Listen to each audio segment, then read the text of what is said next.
Chapter 279. How does it feel to have a girlfriend who is highly skilled in martial arts?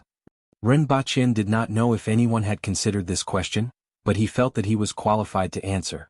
It was probably similar to dating a road roller. If you were not careful, you would be buried in the ground. This was risking your life to date. After a week, he finally got out of bed. He felt that he was going to have a psychological scar. However, he had to thank the super strong ointment from the other world. Now, he still remembered Yang Sen's surprised expression when he visited the hospital. He really could not imagine how he became like this. His sternum and 2 ribs were fractured, and it was similar to being hit by a car. However, at that time, Ren Baqin was in the crowd at the bund. Thus, the only person who could cause harm to him was Qi Zixiao, who went in and out with him. After hearing the news, many people guessed whether Ren Baqin and Qi Zixiao had a conflict and whether it would affect their cooperation. However, Qi Zixiao did not leave Ren Baqin's bedside for the next few days with an apologetic look on her face, until someone raised the question of whether it was domestic violence. However, no one asked Ren Baqin for confirmation. They only felt pity when they thought of him. Naturally, Ren Baqin was embarrassed to say that he was bashfully punched in the chest by the Empress. However, there was one thing that he understood. If he did not want to risk his life to get married and the Empress would become a widow, he had to improve his strength. However, the Empress's attitude was not right these few days. Although it was not very obvious, he could feel it. He also knew what the reason was. When he arrived at Yangxin Palace Hall, he saw the Empress in a daze. He did not know what she was thinking about, and there was a wine flask beside her. After seeing Ren Baqin, the Empress regained her original cold expression. However, there was some guilt in her eyes. It was very similar to the look she had when Ren Baqin received a concussion. Although she could control her strength most of the time, Ren Baqin was really too weak. Especially when she could not maintain her calm, there were more and more emotions in her heart. If he wasn't paying attention, he might be seriously injured. Zixiao. Ren Baqin stepped forward and held the Empress's hand. The Empress retracted her hand slightly and Ren Baqin grabbed it. People will get used to some things bit by bit, Ren Baqin said softly and held the Empress's hand in both of his palms. He secretly added in his heart, "This does not include being seriously injured. Don't worry too much. Many things will happen naturally. I'm afraid that one day, I'll have to personally bury you in the garden," the Empress said faintly. Her voice was a little cold and the contents of her words were chilling. Ren Baqin knew that she was just feeling a little guilty, so there was a little resistance in her heart. She was afraid of hurting something. In other words, he was timid. The female Empress's heart was in a mess these few days. She did not know what she was feeling right now. In all these years, this was the first time she had felt this way. She was a little upset. It was the same feeling as before. This was the first time his heart was beating fast, the first time his heart felt like it was being pounded by an elephant, the first time he felt guilty, the first time he felt timid. "I trust that you will control your power." Looking at this hand, it was beautiful, soft and warm. It made one want to hold it forever. Even though it's very powerful, it's not meant to harm anything. Ren Baqin held the Empress's hand and spoke in a very warm voice. The Empress allowed Ren Baqin to hold her hand, and her heart was beating very fast. Ren Baqin gently kissed the Empress's finger.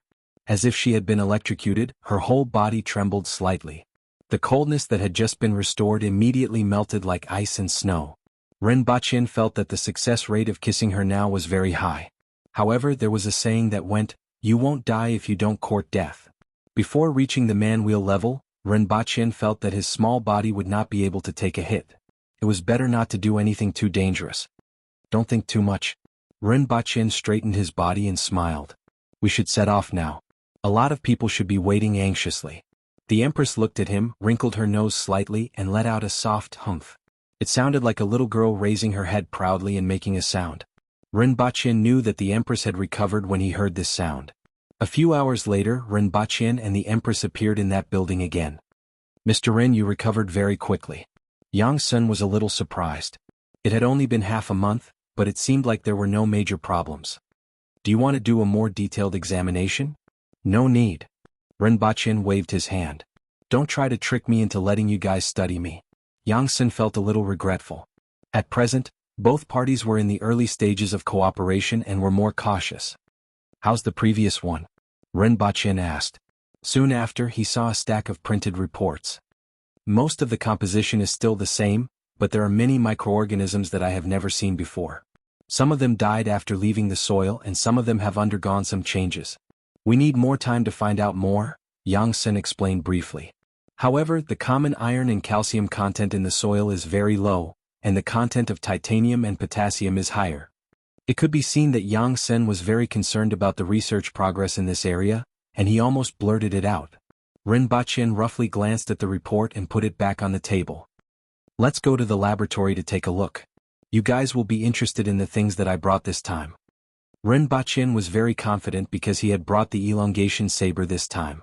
After all, they had just started working together and he had to bring something of great value. Although there were many valuable things in that world, for example, anything from the Kirin's body such as the cloud crystal, which was also very precious in that world. However, after thinking about it, he still brought the elongation saber over.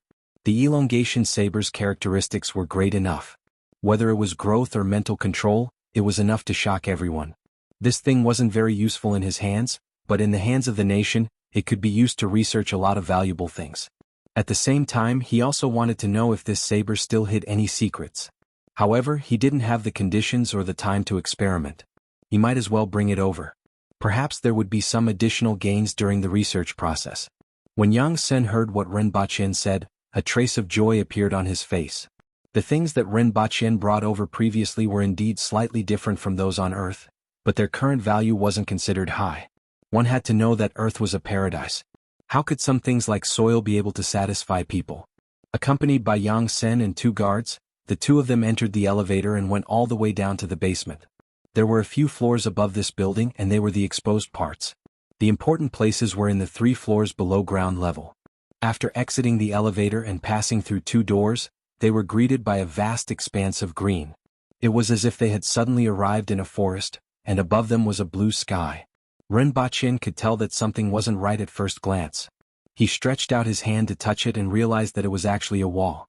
The forest was fake and presumably the sky above them was also fake. The Empress also touched it and didn't care anymore. She thought that the surroundings were made of glass. This is a new technology that hasn't been applied in the commercial market yet, Yang Sen said simply. Subsequently, they came to a laboratory that was filled with tempered glass partitions, various instruments and computers. It was similar to what Ren Baqin had imagined. After taking a look around, Ren Baqin had a better understanding of the laboratory. At present, there were thousands of talents in this laboratory, and they could carry out multiple projects at the same time. There were also thousands of supporting staff including guards, kitchen staff and assistants. At present, it was one of the more advanced laboratories in the country.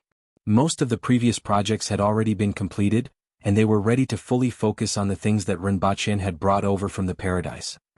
However, at present they could only study some soil, a small flower and a piece of rock. Most of them were idle. Very soon, Ren Baqin met the person in charge of the laboratory. He was a white-haired old man who immediately asked Yang Sen, "What did you bring this time?" "This is Elder Lu. He has done considerable research in biology and is one of the people in charge of this laboratory," Yang Sen introduced. "These 2 are Mr. Ren and Madam Qi. Mr. Ren has brought some things. The 2 of you are here for a checkup." Elder Lu's eyes lit up when he heard Yang Sen's words. "This time I'm here to study something else." Ren Baqin shook his head slightly, and a sheathed knife appeared in his hand. "What's this?" Elder Lu stared at the knife and asked. Yang Sen immediately thought of some legendary magic treasures and the like. Ren Baqin drew the knife from the sheath, and before the 2 of them could see, he made a cut on his hand and let the blood drip onto the knife. After making a few cuts, it wouldn't hurt anymore. With a thought from Ren Baqin, the knife in his hand suddenly grew from 1 foot to 2 feet. This shocked the 2 of them and almost made them think that it was a switchblade. Following which, it became a 3-foot blade that completely grew out of the handle. This time Yang Sen's eyes immediately lit up. Ren Baqin took out some ointment and applied it on his arm. In the blink of an eye, the wound began to close and tender flesh began to grow. "This knife is called Changxing. You have seen its function. It can grow after sucking blood," Ren Baqin told the 2 of them. Elder Lu stared at Ren Baqin's arm and asked, "What medicine is this?" "Black mud cream. I have a laboratory that is researching this, and it will be on the market soon," Ren Baqin said faintly. Even so, Elder Lu was still very interested. Following which, he set his sights on the long knife in Ren Baqin's hand and asked, "It can grow only by sucking blood? Can it become shorter?" With a move from Ren Baqin, the Changxing knife returned to its original size of 2 feet. "It can be controlled with your mind. Furthermore, as time passes, the length will slowly return to its original size. This thing can be controlled with your mind? Elder Lu was suddenly shocked. Upon hearing this, Yang Sen's eyes lit up like a searchlight, and his breathing became heavier. Yes. Ren Baqin briefly explained the situation of this Changxing knife. Let me try, Elder Lu said. First of all, this knife could grow. The metal that could grow already proved its value. Although Ren Baqin said that it could absorb blood, the quality of the blood that flowed from Ren Baqin and the part that grew from the knife was too different. It completely didn't conform to the law of conservation of mass. Needless to say, it could be controlled with one's mind. If the theory was researched, it would have a huge impact on the modern world. To put it simply, it could drive with a single thought and stop with a single thought. Or to put it in another way, it could be controlled with one's mind. The thoughts in one's mind could be input into the computer. Or to put it in another way, the so-called virtual world technology. There were also other aspects. Chapter 280. Elder Lu took the elongation saber and held his breath for a long time before asking in surprise, "Why isn't there any reaction? How can this be?" Ren Baqin took the elongation saber back to his hand. It could grow or shrink according to his will, advance or retreat. Let me try. Yang Sen took it and held his breath for a long time while repeating, "Grow, grow." However, there was still no reaction after a long time. This time, everyone's gaze was somewhat strange. Ren Baqin pondered whether it could only be used by people from another world. However, he was an earthling. He stuffed the elongation saber back into the Empress's hand to see if there were any changes. After a few seconds, the Empress raised her hand and threw the saber back to him. "Only you can use it. This thing has the ability to recognize its owner?" Ren Baqin was flabbergasted as he didn't expect this at all. Not only was Ren Baqin surprised, but everyone else was also surprised. What did it mean for it to recognize its owner? Was this saber compatible with Ren Baqin in some way? Or did this saber have its own thoughts? The former was like a key opening a lock, so how did Ren Baqin control this saber? As for the latter, was this saber alive? It seems like I'm the only one who can use this saber. I'll bring back the things you need in a few days. Ren Baqin sheathed the saber. Although this saber was a little useless, he still felt that it was pretty good that only he could use it. Leave this saber here first. We still need to conduct some tests. Elder Lu quickly grabbed Ren Baqin's arm. Although only Ren Baqin could use it, this saber had great research value. Ren Baqin thought for a while and decided to let them study this saber to see if there were any secrets. "Don't break it or else you won't get anything else," Ren Baqin exhorted. Elder Lu held the saber and ran out to call for the researchers. He couldn't be bothered with Ren Baqin, who was left behind. His main goal now was to study the secrets of this saber. After leaving the saber here for the time being, Ren Baqin left with the Empress and returned to the haunted house in SY where several people died. At least, most people in that building thought that house was a haunted house.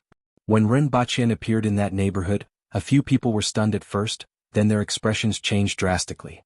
They quickly called the police after Ren Baqin left. "Hello, 110? I saw the wanted murderer." A few policemen were stopped just as they were about to set off. After all, Ren Baqin's arrest warrant had already been revoked. However, these police officers had a deep impression of his case, especially that note. As soon as he heard the news, he was immediately furious and wanted to arrest him. Only after the reminder did he remember that the man was no longer a wanted criminal. Until now, many people did not understand. The case that person committed was almost irrefutable, and the impact was so big, so bad, how could the arrest warrant be cancelled? Take a look. The person who stopped them earlier threw over a piece of paper. On it was a notice of what had happened. In the notice, Ren Baqin became a member of a certain secret department, and the Jin family was involved in a series of cases. In fact, there was no need to issue this notice, but they were afraid that someone would cause trouble for Ren Baqin again. Based on what Ren Baqin had done in the past, he might not be able to stir up any trouble in the end. He might as well notify them. As long as he doesn't break the law in the future, don't bother with him, the policeman reiterated. Ren Baqin stood in front of the door and looked at the newly changed lock and the key in his hand. He was slightly speechless as he couldn't even return to his own home. After calling Qin Shi and asking where the key to the new lock was, Ren Baqin opened the door. There was dust everywhere and the living room was filled with shopping bags. All of them were bought in Milan previously. There was a layer of cloth covering them and it looked like his bed sheets. He called the housekeeper and the housekeeper was surprised to receive the call. Ren Baqin explained that he wasn't a wanted criminal, that it was a misunderstanding, and that he was actually a government employee. The housekeeper immediately promised to arrange for someone to clean up the house and bring a new contract. The Empress stood there and frowned slightly. As she flicked her sleeves, the dust in the living room seemed to be blown away by a storm. In an instant, nobody could see her. Seeing that the situation wasn't good, the Empress instantly appeared outside the door, leaving Rinpoche to be baptized by the dust storm. Cough cough. Rinpoche covered his nose with one hand and looked as if he had just crawled out from a pile of coal. He turned his head and looked at the Empress. The Empress looked back at him with an innocent look on her face. After waiting for an hour, the person who promised to come immediately finally arrived. At this moment, the house was even dirtier than before. The walls and ceiling were covered in dust. As long as one raised their voice, the dust would fall from the top of their heads. After more than half an hour, Rinpoche, who had taken a bath and changed his clothes, dragged the Empress to the supermarket to buy ingredients, sweets, and wine. "What's the matter?" Rinpoche looked at a young lady who suddenly blocked his way and asked. She was 27 or 28 years old, wearing a police coat, and had her hair tied into a ponytail. She looked very neat. The lady took out an identification card from her pocket and said, "Police. I'm just warning you not to offend me. Don't think that what you have done is over. If you think that I have done something wrong, you can arrest me." Rinpoche stretched out both of his hands and smiled. He took a glance at the identification card, and it seemed that the person was called Lin Mu. "However, my arrest warrant has already been cancelled, right? The others didn't come and only you came. If it isn't because you have a strong sense of justice, then what relationship do you have with the Jean family? I can tell you that one of them was my aunt. What did she do? She had never hurt anyone, but she died in the hands of a murderer like you." Lin Mu gnashed his teeth and said, "The most important thing for a family is to be neat and tidy. This was left behind by you, right? You are a murderer. You should be executed. Although I don't know what kind of background you have to cancel your arrest warrant, it doesn't mean that the previous incident is over. The Jean family has done so many things, why didn't you arrest them? What wrong did the people who were killed by the Jean family do?" Rinpoche revealed a sarcastic smile. "You seem to have a strong sense of justice, but in fact, you bully the weak and fear the strong. You might even be able to become a police officer because of your relationship with the Jean family. Therefore, why would you bother about them? In that case, do you want to take revenge now?" Speaking up to this point, Rinpoche slightly bent his body so that he could look straight into Lin Mu's eyes. He then said softly, "Take a guess, if you die, will anyone avenge you?" Lin Mu was so angry that his whole body trembled. "Do you really think that you can do whatever you want? You are threatening the police. Be careful or I will arrest you now." Rinpoche nodded seriously. "Yes, I can really do whatever I want." "You?" As soon as Rinpoche's voice fell, he laughed. It was meaningless to provoke this self-righteous and crazy woman. He also didn't think that he could really do whatever he wanted.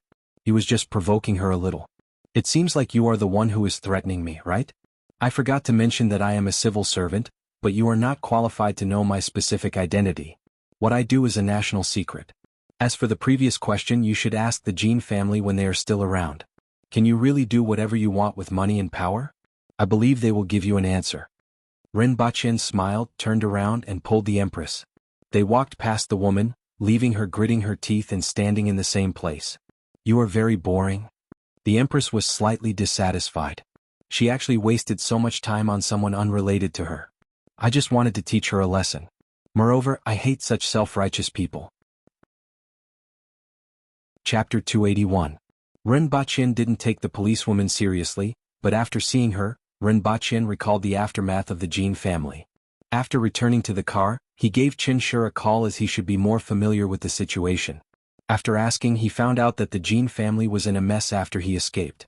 Several of the main leaders were dead, and there were almost no immediate family members left. The remaining people fought fiercely for the property, especially the relatives of the Jean family. At that time, some people thought of avenging Jean Wen and the rest, but before they had the chance, the police exterminated the remaining members of the Jean family and dug up all the previous incidents. After all, the Jean family wasn't clean, and this incident was so serious that the old scores were immediately dug up. Of course, there were also some departments behind the scenes. After the call, Rinpoche felt relieved and completely let go of this matter. The Jean family had already fallen apart and could no longer cause any trouble. For the next period of time, Rinpoche had absolutely nothing to do. Occasionally he would go to the school that was still under construction. The 3 brick houses had basically been completed. Sometimes, Rinpoche would think of something and ask the person in charge to add a little something in a certain place. For example, a swing. For example, digging a ditch to bring in water from a nearby stream. For example, building a pavilion. The rest of the time he would practice or receive Tong Lan's one-on-one tutoring. Every time he lay on the ground after being educated by Tong Lan, he would always remember a man saying, "I'm invincible in my background music." However, Rinpoche was exactly the opposite of him. "I've never won in my background music." Ah, what a painful realization. Traveling back and forth between the other world and Earth, his progress was still slow, but his strength had recently increased to more than 450 kilograms. At this time, Rinpoche couldn't see the surrounding scenery clearly at the bottom of the lake, but he estimated that he shouldn't be far from the bottom. When he touched the bottom of the lake, he would have completed the cultivation of the visualization of water, and reached the initial stage of the man-wheel level. This was a qualitative change. When he reached the initial stage of the man-wheel level, his entire body would undergo some changes, indicating that he had taken an important step. In Great Xia, only 1 in 1,000 practitioners could reach the man-wheel level, and only 1 in 100 could reach the earth-wheel level. From this ratio, some problems could be explained. The man-wheel level was an extremely important threshold. Early in the morning, Rinpoche cleaned himself up and shaved his hair, revealing his green scalp. He also shaved his beard. He even took a cold shower. Then he picked up Gun Gun, who was hugging his thigh, and threw it to the side, causing it to collide with Tian Tian. Tian Tian and Gun Gun were sent to Pingle Park recently. Otherwise Rinpoche would have missed them. He simply informed the Empress and got someone to send them over. When he arrived at Yangxin Palace Hall, the Empress was reading a thread-bound book. "Your Majesty, do you want to return with me? Have a taste of our new year and home-cooked meals." Rinpoche stood beside her, leaned his upper body against the wooden couch, and moved closer to see what the Empress was looking at. "Are you going home?" The Empress straightened her body and asked. She then casually slapped the book on his body. "Yes." Rinpoche nodded. It was time to go back. It had been so long. If not for the fact that the Empress was always by his side, he would have returned long ago. "I'm not going," the Empress immediately rejected him. Rinpoche heaved a sigh of relief after hearing what the Empress said. After all, even though the Empress treated him well, she was still very cold to others. In addition, she had been in charge of life and death for a long time. Furthermore, she had the aura of a top-notch expert. Ordinary people would probably feel uneasy around her. Just by releasing a little bit of her aura, a vacuum zone would appear around her, and no one would appear around her. If he really brought the Empress back, he was afraid that there would be an awkward silence, and then an awkward silence. Therefore, Rinpoche felt that this wasn't a good time. However, it was still up to the Empress to decide whether to go or not. It seemed like the Empress didn't want to see anyone else now. The solar furnace should have arrived at Mount Damo by now, right? Rinpoche calculated that it had already been half a month. Even though it was a mirror type and had to be transported carefully, it should have arrived in half a month. According to the journey, it should have arrived yesterday, the Empress said. She had received the news previously. If they used the Yabber to send the letter, they should have received it by today. After all, not only Rinpoche and the Empress were concerned about this matter, but many people in the imperial court were also paying attention to it. This was a major event that could affect the entire Dayo. The people from the Ministry of Works, Ministry of Revenue, and Ministry of War were also waiting for the news. On Mount Damo, dozens of people were busy fixing concave mirrors on a huge shelf. A group of people surrounded them and watched the show from afar. "This thing can melt Mount Damo?" Gu Qiong, the supervisor of the iron mine at Mount Damo, and many of his subordinates looked at them busily. When he recalled what these people said last night, he was still in disbelief. "You will know in a while." The person who spoke was Tao Jiyuan from the Department of Ordnance. He followed them this time around. Regarding this solar furnace, he had naturally heard of it. Those who saw it with their own eyes that day often talked about it. He had also heard Feng Ho talk about it. He heard that it used the energy of the sun to melt steel. However, he wasn't very clear about the specifics. Following the busy craftsmen, the mirrors were fixed on the shelf one by one, just like a jigsaw puzzle. After spending the entire morning, the mirrors on the shelf were finally installed. Dozens of people took out some flat mirrors and began to adjust the angles. Finally, all the mirrors reflected the sunlight onto the solar furnace, and then onto an area with a radius of half a meter on Mount Damo. Everyone focused their attention there, wanting to see what would happen. In less than a minute or two, they could see the mountain start to turn red, smoke, and then catch fire. 3 minutes later, the molten iron started to melt and flowed down the mountain wall. It's done. The person who cheered was the leader of the craftsmen. His name was Peng Zhe. Following which, the other craftsmen also cheered. After working for such a long time, there were finally no problems. On the other hand, the others were dumbfounded as they looked at the molten iron flowing down Mount Damo. They actually did it. Previously, the method of burning the mountain could increase the output of the iron mine by several times. With this thing, it wasn't just a few times but more than 10 times or even 100 times. Following which, the craftsmen prepared to install the second solar furnace. This time around, they brought enough concave mirrors to make 3 of these solar furnaces. At the same time, someone taught Gu Qiong how to adjust the angle of the mirrors and the angle of the shelf. This was taught by Ren Baqian. After all, they couldn't just melt a single point. At the same time, there was also a metal box that was specially used to collect the molten iron. All they had to do was place it at the bottom. When the molten iron fell into the metal box, it would heat up the metal box but it wouldn't melt. After all, the molten iron would cool down as it fell. Some of the molten iron would cool down and form wall hangings on the mountain wall. As for these newly formed wall hangings, as long as a hammer was used to smash them, they would fall. After 2 hours, the molten iron that flowed down and the iron pieces that fell and solidified on the mountain wall weighed about 500 kilograms. A solar furnace could be used for about 6 hours a day. At other times, due to the angle of the sunlight couldn't be reflected onto Mount Damo through the mirrors and the solar furnace. However, in just 3 hours, 1,500 kilograms of iron could be produced. 3 solar furnaces would be equivalent to 9,000 kilograms of iron. Excluding the rainy days, there would be at least 200 sunny days in a year. That was to say, Tao Jiyuan sat on the ground without a care for his image. He didn't have enough fingers to count and couldn't calculate for a long time. 8 million kilograms? When Tao Jiyuan finally came up with this number, his lips were trembling. This number really scared him. When the others heard it, they also started to tremble. Gu Qiong's face was flushed as if he had drunk too much. One had to know that Dayo's annual production of iron was only about 5,000 kilograms. Now, with this solar furnace, the annual production of iron was equivalent to 100 years of iron production from Mount Damo and Mount Liutsue. This number was simply too terrifying. Furthermore, as long as there were enough manpower and solar energy, this number would continue to increase. Based on the production of a saber that weighed 20 kilograms, close to 100,000 sabers could be produced in a year. One had to know that for so many years, Dayo didn't have a 100,000 strong army. One of the main reasons was the lack of weapons. Among the commoners, a short saber could be regarded as a family heirloom. When this news reached the Ministry of Works, the Ministry of War, and the Ministry of Revenue, these few departments were about to explode. The loud noise could even be heard on the streets outside. Tong Junior and Qin Chuan's wild laughter lasted for the time it took to burn a joss stick. Even though they had seen Ren Baqian demonstrate the solar furnace, they didn't expect it to be so effective. That night, Tong Junior from the Ministry of Works and Qin Chuan from the Ministry of War invited their subordinates to a banquet at House Yunyan. In the end, it turned into a decisive battle at the summit of a brothel. Tong Junior had the last laugh again. When the Empress received this news, she was a little dazed at first. Soon after, she revealed a look of joy. At this rate, they could produce 200,000 weapons in 2 years. They didn't even need that many weapons. As long as they could produce 50,000 weapons, Dayo would have an additional 50,000 strong soldiers. 30,000 of them would be transferred to the Protectorate of the North and the remaining 20,000 to the Protectorate of the Southeast and Protectorate of the Northeast. At that time, even if Great Xia, the Yun nation, and the Qin nation launched an attack together, she wouldn't need to worry. The Empress was excited. She stood up and walked a few steps in the hall. However, she remembered that the person who could share this joy with her wasn't here at this moment.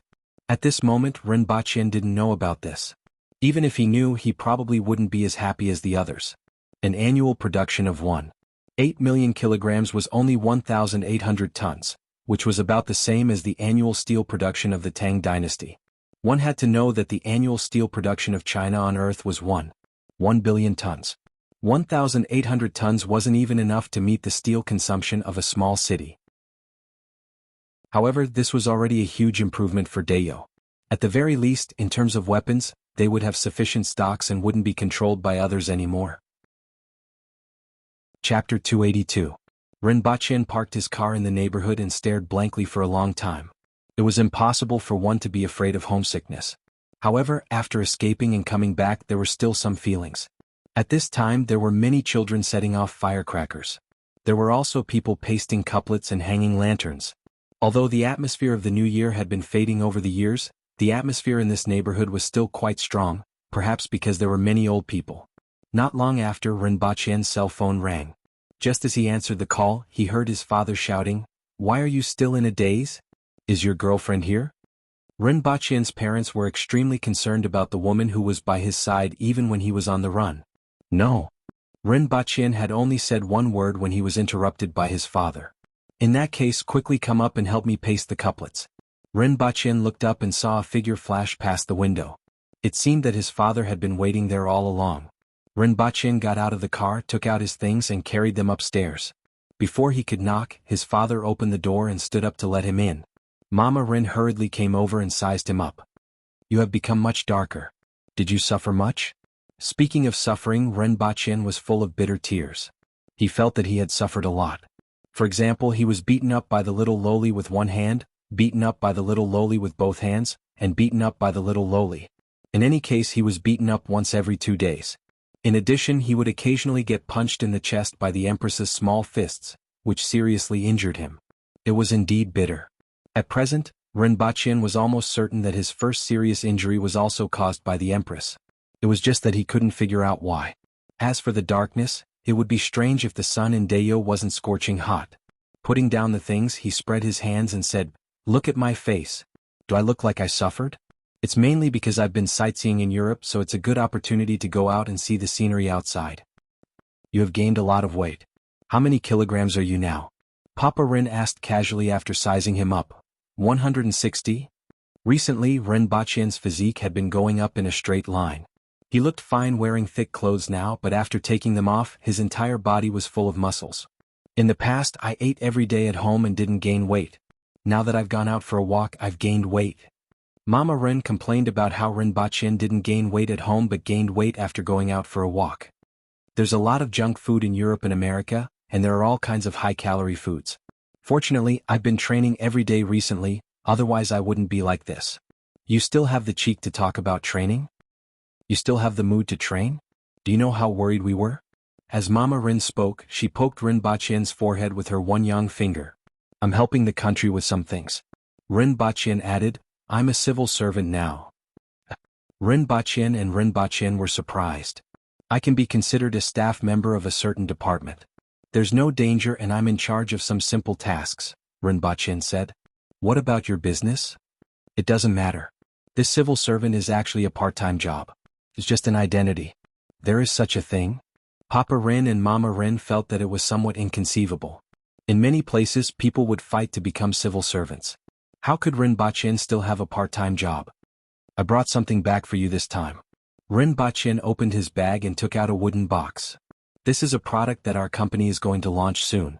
It's called Black Jade Reconnection Ointment.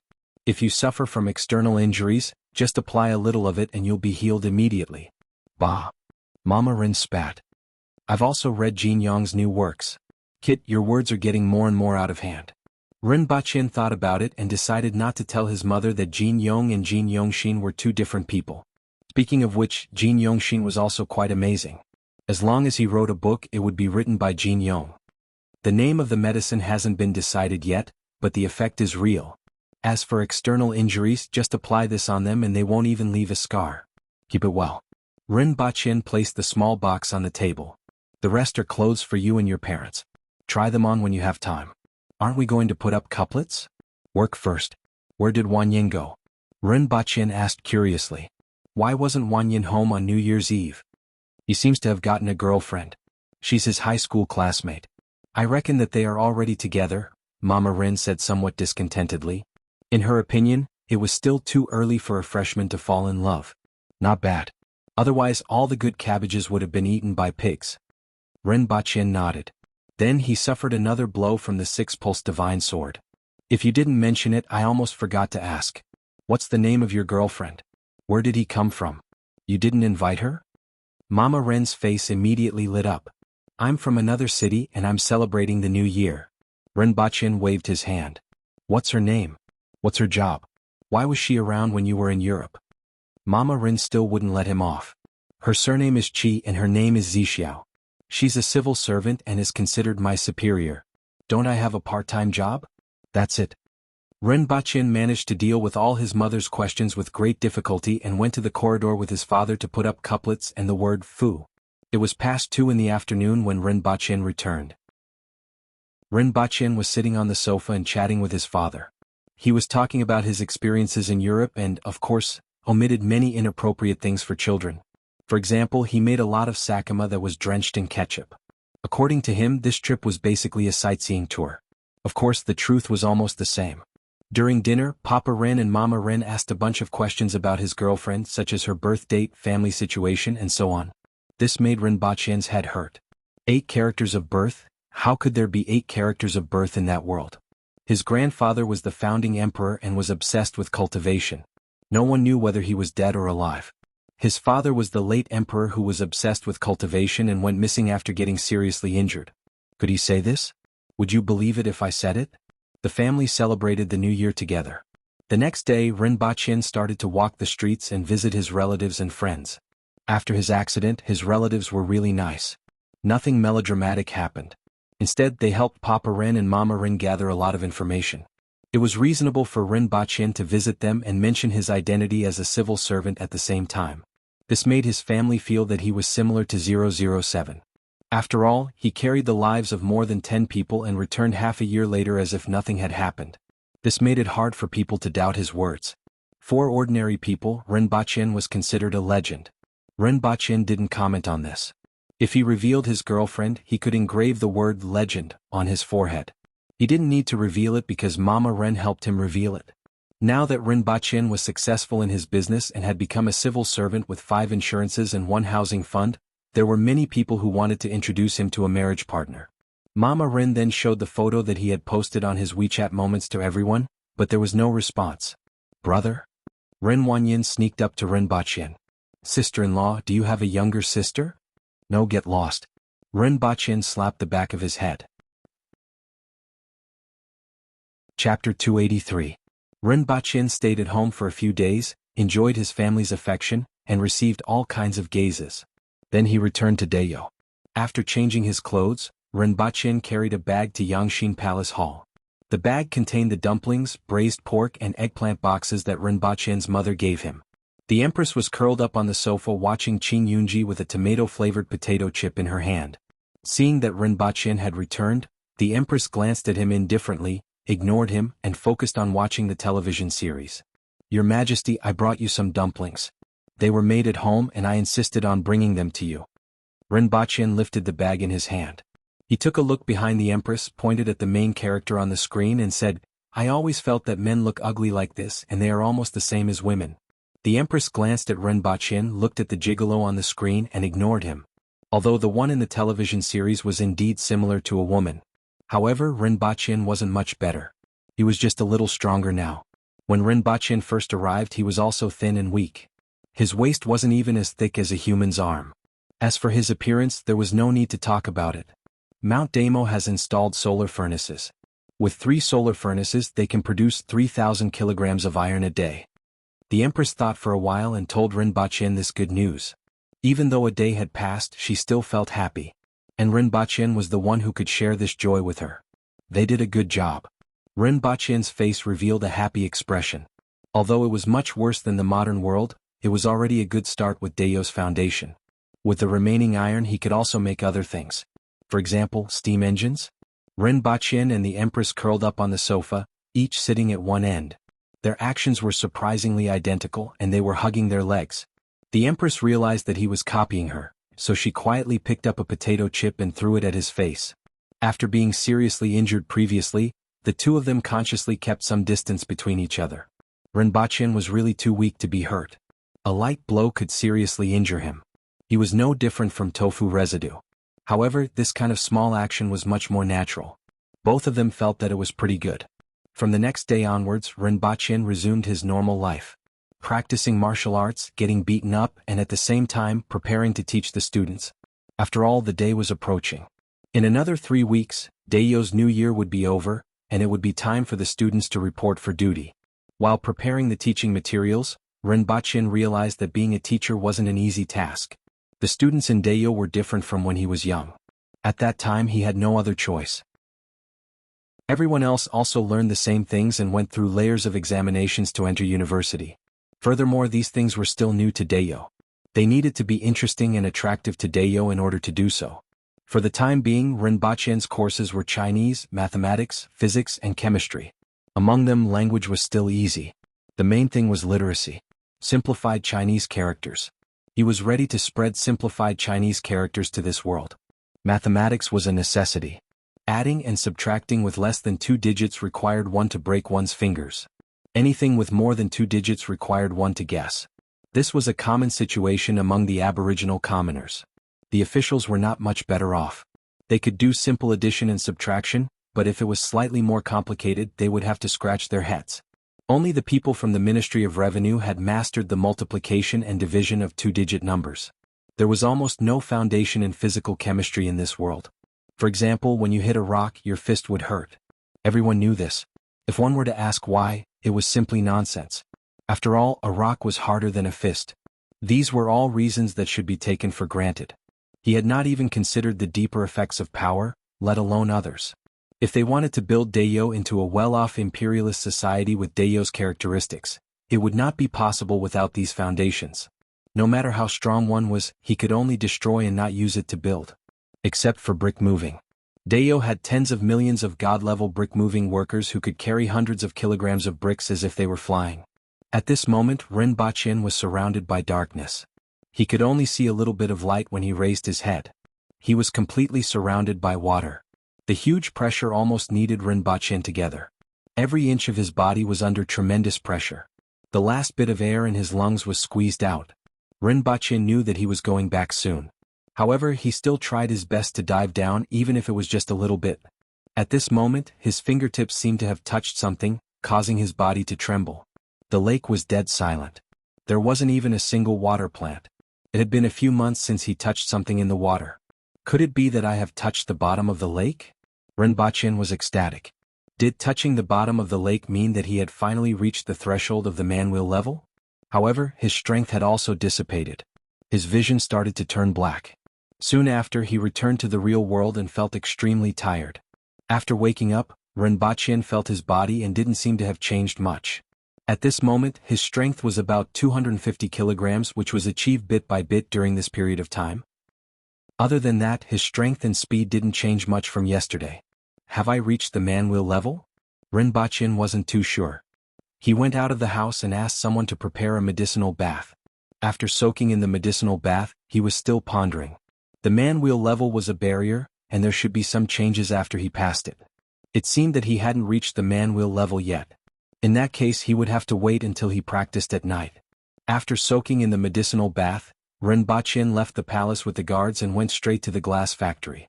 At this time, the end of the year was approaching, and there were a lot more people in Lan City. Many men and women wearing animal skins bought some salt, cloth, and other things in Lan City and brought them back to the village. They also brought a lot of furs and other things when they went down the mountain. Many of them simply tied up the wild beasts and carried them over. Rinpoche saw a sharp-toothed tiger tied up and hung on a tree trunk. 2 people carried it, one in front and one behind, into the city. In addition, there were many other things such as strange horns, birds in cages, and other things that Rinpoche had never seen before. They could only be found deep in the mountains. Rinpoche brought the ox rider and ran all the way to the glass factory. Under Jiao's lead, they entered a house. Inside, there were neatly stacked wooden boxes that emitted a fragrant smell of wood. He went forward and opened one of the boxes. Inside, there were crystal-clear glass cups. Every 2 cups were filled with hay to prevent them from being damaged during transportation. Rinpoche was used to seeing glass products and didn't think much of it. However, when Jiao's looked at these cups, his face was filled with pride. These were made by him and those craftsmen. After that, Rinpoche went to the side and opened another box. Inside, there were many vertical silver mirrors. They were basically round and inlaid in a wooden disc. Rinpoche examined them carefully and nodded his head in satisfaction. These were the goods that would be sent to the other 3 countries after a period of time. At present, if the gold, silver, and gemstones in the palace's treasury were exchanged for medicine, they could support him for 3 months at most. Although there would be a batch of gold and silver being sent to the palace at the end of the year. However, these gold and silver were the expenses of the palace next year, including the salaries of the palace guards, palace maids, the imperial concubines, and the daily expenses of the empress. Therefore, what Rinpoche needed for his future training would depend on this batch of goods. At this time it was close to the new year. The 2 caravans that belonged to the imperial family had already returned. When they left after the new year, they would bring these goods to the other countries and let them spit out some of the profits that they had previously earned in Dayo. The craftsmen will be rewarded with 10 taels of silver each, the apprentices and handymen will be rewarded with 3 taels each, and you will be rewarded with 20 taels of silver. You will be rewarded with 20 taels of silver. I will get someone to send the money over later. Everyone will have a fat new year, Rinpoche said faintly as he closed the box and left. Sir is wise. It is our fortune to be able to work under you, Jiao Zhuo quickly said. Chapter 284. That night, Rinpoche entered the visualization of water, again. It was still a lifeless lake with a faint mist and a few small trees. Rinpoche couldn't wait and dived into the lake. He swam to the center of the lake and dived down. 10 meters, 20 meters, 30 meters. The water pressure was getting stronger and the surrounding optical fibers were getting dimmer and dimmer. However, Rinpoche's condition today was better than yesterday. His heart was burning with passion. When his fingers touched the object below again, there was still a little bit of air left in Rinpoche's lungs. According to his experience, he could hold on for another 10 seconds or so. These days he was very familiar with the condition of his body when he dived down. Due to the lack of oxygen in his lungs, Rinpoche started to feel a burning pain. He focused all his attention on his hands and touched his surroundings. It wasn't mud as he expected, but a stone-like bottom. At the same time, one of his hands touched something protruding out. When he wanted to carefully identify what it was, he suddenly woke up and felt tired all over. What a pity, just a little bit more, Rinpoche thought. But just a little bit more. I can definitely do it tomorrow. Rinpoche waved his fist, but he didn't have any energy and went straight to sleep. The next day, Rinpoche dived to the bottom of the lake again to look for the object he touched last night. This time he finally touched it. It was something that looked like a stone ring. When he woke up from the visualization of water, he was somewhat unwilling. He was just a little bit away. That stone ring should be pulled off, right? Could it be pulled off? Was there something below?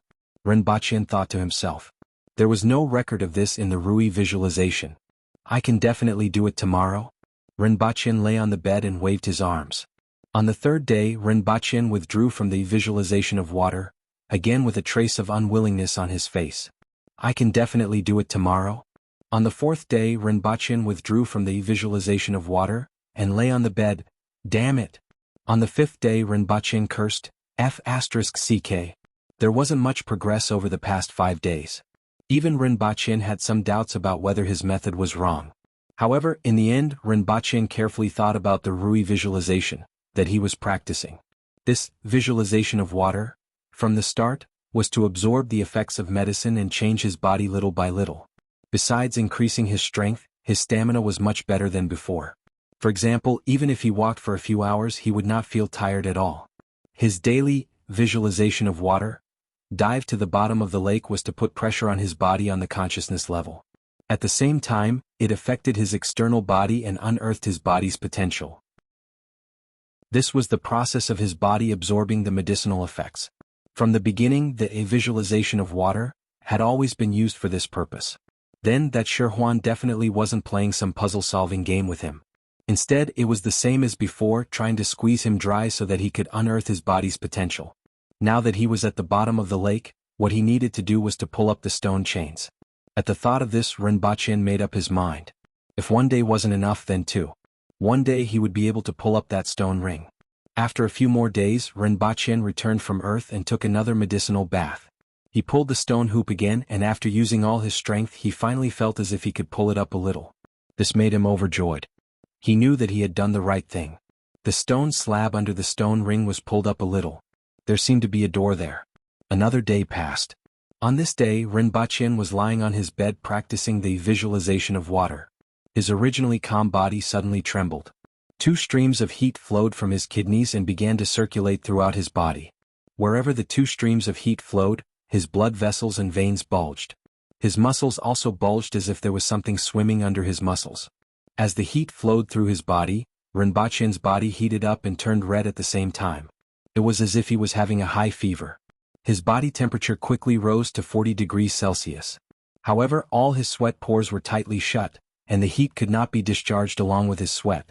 After a while, Rinpoche's head began to emit a steam-like gas, just like a large kettle. If this was seen by someone on Earth, they would probably think that they were witnessing the legendary 3 flowers at the crown and 5 cheese toward the origin. After a long time, the white gas on Rinpoche's head began to decrease, and his body temperature also dropped. At this moment, Rinpoche slowly woke up. He had just woken up, but he did not feel the feeling of breaking through a bottleneck or advancing in his cultivation. His whole body felt exhausted, thirsty and tired. His mind was not very clear and he only wanted to have a good sleep. He struggled to get up and drank 3 cups of water before falling into a deep sleep on the bed. Rinpoche was woken up by hunger. He could not see the exact time, but the sky was not bright yet. His stomach felt like it was on fire, and every cell in his body was screaming for hunger. He got up from the bed, ran out of the room at lightning speed, picked up a bamboo shoot that was prepared for Tian Tian and Gun Gun, and started to chew on it. The 2 little chaps were woken up by him. When they realized that he was secretly eating their bamboo shoots, they staggered forward and wanted to snatch it back. However, Rinpoche's eyes were glowing green.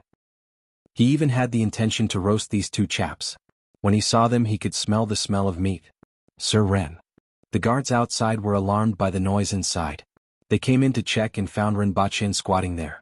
His eyes were glowing green and he looked terrifying. "Quick, bring me to the imperial kitchen. I'm going to starve to death." Rinpoche had already finished his second bamboo shoot, but his stomach did not feel any better. He knew what he needed. Meat, a lot of meat. When they arrived at the imperial kitchen, Rinpoche did not see any leftovers. Regardless of whether it was vegetables or meat, they were all raw. He chewed on the fruits while getting someone to start the fire and stew the meat. After struggling for 3 hours, Rinpoche ate 2 pots of meat consecutively, which weighed about 15 to 20 kilograms, before the feeling of hunger finally subsided. Rinpoche leaned against the wall and sat on the ground. He really wanted to curse in his heart. The last time he encountered such a situation, it was the same for this breakthrough. The next time he broke through, he must prepare food first. At least, he had to prepare a few kilograms of braised beef. Otherwise, the feeling of hunger from head to toe wasn't something an ordinary person could endure. After resting, Rinpoche picked his teeth while strolling back to Pingle Park. The sky was already bright. At this moment, Rinpoche felt a little uncomfortable. It was as if his body was a lot more relaxed. His legs were light and walking was almost like a moonwalk. When he returned to Pingle Park, he tried running 10 meters in an instant. His speed was much faster than before. If he needed around 13 seconds to run 100 meters previously, he only needed around 8 to 9 seconds now. However, he still felt as if he was not exerting his strength. The sudden change in his body made it difficult for him to control it. At the same time, the speed of his punches had increased a lot. This was especially true for his strength. When Rinpoche returned to Pingle Park and played with the stone dumbbell, his strength had increased by at least 50 kilograms. This meant that he now had more than 600 kilograms of strength. As for his jumping ability, this was the biggest improvement. He was able to jump up a 2-meter-tall wall with just 1 step. Rinpoche clenched his fists with a face full of joy. This breakthrough had actually improved his body so much. Following which, he asked the guards to help him test out other aspects of his abilities. He realized that his dynamic vision and reaction time were much faster than before. For example, when he was fighting with Tong Lan previously, he couldn't see her movements clearly. Even if he could see them occasionally, his body couldn't react in time. After the test, Rinpoche was excited for the whole day. He had finally advanced to the man-will level and could be considered a practitioner. Furthermore, his strength had improved a lot. Even though his strength had only increased from 250 kilograms to 600 kilograms, the result of this increase of 100 kilograms was crushing. Needless to say, his speed had increased by 40%, his jumping ability had doubled, and his dynamic vision and reaction time had increased by 30%. If he were to compare his current strength with that of a day ago, Rinpoche felt that he could fight against 3 people effortlessly. A difference of 30% to 40% wasn't considered big, but in fact, it was like the difference between heaven and earth. If he were to fight with his previous self, he would be able to see the movements that he couldn't see clearly previously. He could now dodge the attacks that he couldn't dodge previously. On the other hand, Tong Lan's perspective was the exact opposite. Rinpoche had an excited smile on his face all the way until he stood with Tong Lan at the training ground in the afternoon. First, he played the background music for himself. Theme. As the majestic music sounded, it was as if the prologue of a smoky battlefield had begun. Rinpoche's blood was boiling. After being beaten up by the little Lolita for so long, he could finally take revenge today. He could finally rise up. Even if he still wasn't her match, he wanted to give her a scare. Sir Tong. Rinpoche suddenly put away his previous expression and smiled at the person behind the little Lolita. Then he lowered his body and rushed toward Tong Lan like a leopard. His first move was a series of punches. The little Lolita was startled by his sudden increase in speed and was indeed caught unprepared. However, it was only for a moment. Bang! Rinpoche flew out in an arc and landed heavily on the ground. Sigh, such is life. Rinpoche lay on the ground, looked at the azure sky and let out a faint sigh. Your strength has improved. The little Lolita was surprised. Rinpoche actually improved so much today compared to the day before yesterday. He actually improved from lying down after 2 moves to lying down after 4 moves, which was a full improvement. Rinpoche opened his mouth and blew a bubble. No matter what, he had already advanced from a level 2 rookie to a level 3 rookie. Furthermore, he discovered a problem during this exchange. His ability to withstand blows had also improved.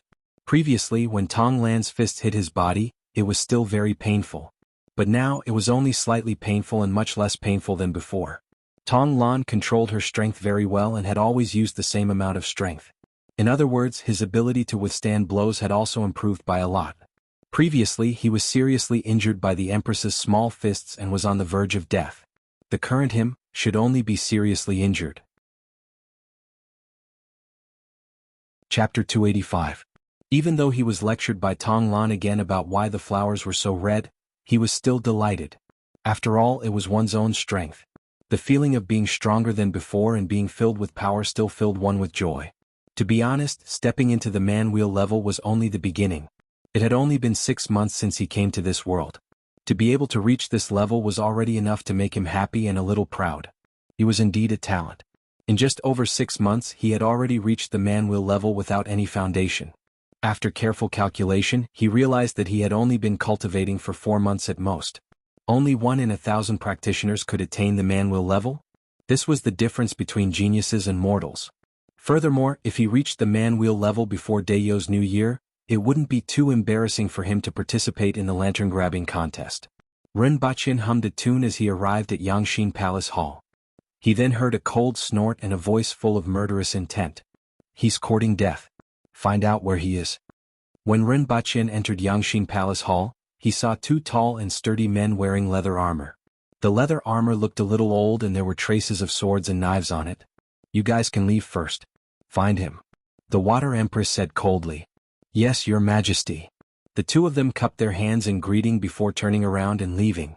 However, their expressions were somewhat troubled. It would not be easy to find an expert like Lu Pinghai. If he was in Dayo, it would be easy to find him. However, the other party's main activity area was in Great Xia, and it was extremely difficult to find him. When they turned around, Rinpoche realized that they were twins. If he remembered correctly, they should be from the Protectorate of the North. He had seen them from afar in Ping City.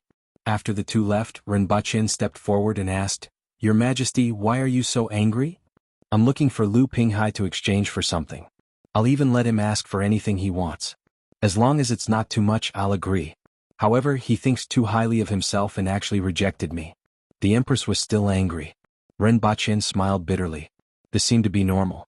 However, this wasn't normal in the eyes of the Empress. The name Lu Pinghai sounded familiar. Rinpoche thought about it carefully and realized that he was the 8th most powerful expert in the world. He had done some homework these few days. Is it very important? Rinpoche probed. The Empress was so angry, and her target was the 8th most powerful expert in the world. Presumably, the item was very important. You can say that. The Water Empress replied. The Spirit Yuan pill was of no use to her and was completely for Rinpoche. At that time, because Rinpoche's physical foundation was too weak, he could only cultivate Rui visualization. Therefore, she asked Hongwu to send someone to look for Lu Pinghai to exchange for a Spirit Yuan pill that could supplement his physical foundation and increase his cultivation speed with the remaining medicinal power. However, Rinpoche actually smoothly reached the most important threshold of Rui visualization, and attained the man-will level within a few months. Furthermore, this Rui visualization did have some tricks up its sleeves. It was able to strengthen a person's foundation with such a poor foundation and allow him to enter the man-will level steadily. It was just that the consumption was a little too high. However, whether the elixir was useful or not was one thing, and whether Lu Pinghai would give it to him or not was another matter. She was still quite angry at Lu Pinghai for rejecting her. This was her personality. She had given her conditions, and as long as it wasn't too much, she would agree to it. If you refuse me, I will beat you to death. That Lu Pinghai really doesn't know how to appreciate favors. As long as we find him, throw a bottle of sarin gas at him and bring back the things he has on him. Ren Baqin acted like an incompetent advisor. No matter which side he was definitely on the Empress's side. He just had to remember two things. First, the Empress was always right. Second, please refer to the first thing. The Empress felt very gratified after listening to his words. He relied on the fact that even if someone found him, he would be long gone by the time I arrived. No one else could keep up with his speed. Otherwise, I will meet him personally and see what else he has to say before he dies. The Empress was a little annoyed. Even though she had asked the two brothers to investigate, she knew that it wasn't very meaningful. Ren Baqin thought for a while. Without satellites, it wasn't very realistic to use a tracking device. There was no other way. He doesn't have a fixed place? Ren Baqin asked curiously. His whereabouts have always been secretive. He only goes to a fishing village in the East Sea for a few days at the end of November every year. That's hard to say. When he goes there again next year, we can just wait there. The Empress nodded her head slightly. Her current goal had already changed. Previously, her goal was to obtain the Spirit Yuan pill. Now her goal was to kill Lu Pinghai. Since this was the case, there was no harm in letting him live for another year. Do you have any candidates for the lantern-grabbing contest? The Empress changed the topic and asked. She really wanted to see how Ren Baqin would perform. Can't we just choose a few young imperial guards from the palace? Ren Baqin asked in reply. I'm afraid we can't find 9 people below the age of 25 in the palace, the Empress said. There were very few new imperial guards in the palace. Most of them were left behind by the previous emperor. Over the years there were very few replacements. Ren Baqin was stunned and his eyes widened. He really didn't expect this problem. He actually couldn't even find 9 people below the age of 25 in the palace. Go and ask Xenja how many imperial guards are below the age of 25 in the palace, the Empress instructed someone behind her. Qing Yuan hurriedly left the hall. After a while, Qing Yuan returned and said to the Empress, Your Majesty, there are 3.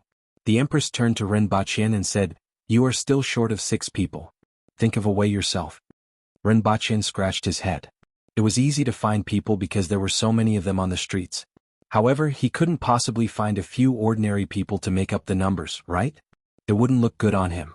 Even though he didn't want to win the championship, he couldn't be too embarrassing. It seemed like he had to look for reinforcements. Ren Baqin pondered for a while. He was more familiar with the people in the Ministry of Works. It was better to seek help from that old man Tong Jingye. He brought the imperial guards out of the palace and went straight to the Ministry of Works. Only then did he find out that the Ministry of Works didn't have much to do as it was nearing the end of the year. Tong Jingye had already returned home. Ren Baqin hurriedly brought his men to the Tong residence. After explaining the purpose of his visit to the gatekeeper, he waited outside. After the time it took to burn 2 incense sticks, Ren Baqin was finally brought in. Just a few steps into the door, he saw a little Lolita in white jumping out with a female guard following behind her. Good for nothing, why are you here? The little Lolita was very surprised. In view of the inhumane things that you have done to me, I'm going to deduct the 3,000 taels of silver that I owe your family as compensation for your mental distress. Out of morality, I'm here to inform your grandfather. Ren Baqin had a look of, you are the main culprit on his face. It's fine if you call me good for nothing in the palace. Seeing that you are still a child, I won't lower myself to your level. You still dare to call me that outside? Where can I put my face? I specially asked my grandfather and he said that you have given him the money you owe. The little Lolita raised her head and looked at him with disdain. If he didn't give me the money, I still have to beat him up. Grandfather said that if you don't give me the money, I will beat you to death. I heard that you are going to learn from me in half a month? Heaven and earth are the basis of life. The ancestors are the basis of life. The ruler and the teacher are the basis of governance. Remember to respect your teacher. Ren Baqin's face changed into a patient expression. Tong Lan blinked her eyes and looked at him blankly. What are you talking about? A teacher for a day, a father for life. Just remember this. I would like to have another son, but I'm afraid that Her Majesty won't agree. The voice of the old man Tong Jingye sounded faintly from the side. Rinpoche wanted to curse. Damn it. He had forgotten about this. Chapter 286. Rinpoche explained the purpose of his visit to Tong Jingye in the guest room. Tong Jingye stroked his beard and said, I have a grandson who is 18 years old this year. His strength is pretty good. Rinpoche was originally prepared to borrow a few people with similar strength. He didn't expect Tong Jingye to actually have a grandson. But he seems to have formed a team with a few friends. The second half of Tong Jingye's sentence made Rinpoche swallow the words that he was about to blurt out. Why are you telling me this when you already have a team? Are you trying to show off that you have a grandson? Rinpoche started to feel that it was a mistake to look for Tong Jingye. This old man wasn't reliable at all. Why don't you bring Tong Lan along? Rinpoche almost choked. He was going to grab a lantern. What was the point of bringing a little lowly along? Look, she's still a bit stronger than you. At the very least you can't beat her. She'll probably think that you're a burden, but with this old man's help she'll still agree. Over the years there have also been female teams that have participated in the lantern grabbing contest. Tong Jingye said as he spread his hands. Tong Jingye's words rendered Rinpoche speechless. He really wasn't a match for that little Lolita. Lend me a few earth will level servants. The people from the Ministry of Works will do as well. As for Tong Lan, forget about it. It won't be good if she gets hurt while snatching the lanterns, Rinpoche said. Tong Jingye looked at Rinpoche for a long time as if he was looking at a retard. Even Rinpoche felt uncomfortable. Do you think young people with that level of strength are all cabbages? If he had that kind of strength at that age he would have joined the army long ago. In the army he would have been worth nurturing. How could he have become a servant? Those who had such strength at this age were mostly the sons of the imperial court officials or the talented commoners in Lan City. Every year, the young people who perform outstandingly in the lantern-grabbing competition, if they don't have a family background, are immediately recruited into the army or the public order bureau or the monitoring division. Rinpoche was slightly stunned. All the imperial guards in the palace were at the earthwheel level. He was used to seeing them and had forgotten about this point. However, he didn't know the second half of Tong Jingye's words. It turned out that the lantern-grabbing competition was also used to select talented young people. But thinking about it, this was indeed a good idea. Rinpoche suddenly thought of something and asked, do we have any examinations like the military selections? What is the military selection? Tong Jingye asked curiously. Tong Jingye stroked his beard and said, it's almost the same as the Wushu examination in Great Xia. However, Dayo didn't have such a combat examination. This was because in the 70 years since the founding of Dayo, there had only been 3 emperors. The first was the founding emperor Yapeng. During his era, it could be said that there were experts everywhere in Dayo.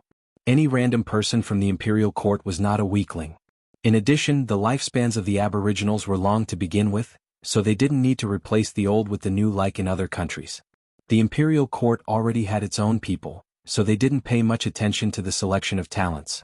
However, that group of people had disappeared along with Yapeng. According to Rinpoche, he was so engrossed in cultivation that his whereabouts were unknown. However, everyone knew that there was definitely something they didn't know. Perhaps only those who had reached Yapeng's level of strength would know. All these years Hongwu's biggest wish was to find out why that group of people had left and where they had gone. According to his guess, it should be in the depths of the 60,000 mountains. The second emperor was the former emperor. He reigned for the longest time, 42 years. When he succeeded the throne, it was also when Dayo was at its weakest. Almost all the experts of the older generation had left with Yapeng. At that time he had chosen some talents. Some of them were the descendants of the previous experts such as Tong Jingye and Hongwu. Some of them were young experts that he had chosen from the villages in the 60,000 mountains and were now mainly in the protectorates. One of the more famous ones was Shi Huanggu, the Protector General of the South. He wasn't much weaker than Hongwu. However, Hongwu was already more than 60 years old this year, while Shi Huanggu was only 40. It was believed that when Shi Huanggu reached Hongwu's level of strength, he wouldn't be weaker than Hongwu. Shi Huanggu's reputation in Dayo was extremely great, especially among the remnant citizens of the Hao nation in the south. After that, it was the empress. After one of his trips, the former emperor returned with serious injuries. He entrusted his orphan to Hongwu and then disappeared. At present, the imperial court of Dayo was still filled with the people left behind by the former emperor. Due to these various reasons, Dayo didn't have a talent selection system like Great Xia did. Instead, it was a system similar to a recommendation system. In addition to these historical reasons, there was another important point, which was that most of the commoners weren't educated. The best way out was to advance step by step in places like the army. Although the children of the court officials weren't highly educated, they were at least literate. They were influenced by what they saw since young and were more knowledgeable. After passing certain examinations, they were sent to various departments. After chatting with Tong Jinye for a while, Rinpoche finally understood some of the current patterns in Dayo. In the end, it was because Dayo had only been founded for a short period of time. In addition, the lifespan of the Aboriginal experts was too long. For example, Hongwu, Shiwangu, Tong Jinye, Qinchuan, and the others could almost live to about 200 years old. There was no need to worry about the replacement of the old. As a result, no one realized the problem. It might take another few decades to 100 years for the hidden dangers to emerge. Rinpoche and Tong Jinye chatted for a while. Someone knocked on the door to inform him that it was lunchtime. Rinpoche then realized that it was already noon and hurried back to the palace. On this trip to the Tong residence, Rinpoche's team had 3 more people. They were the little girl, Tong Lan, and Tong Jinye's 2 nephews.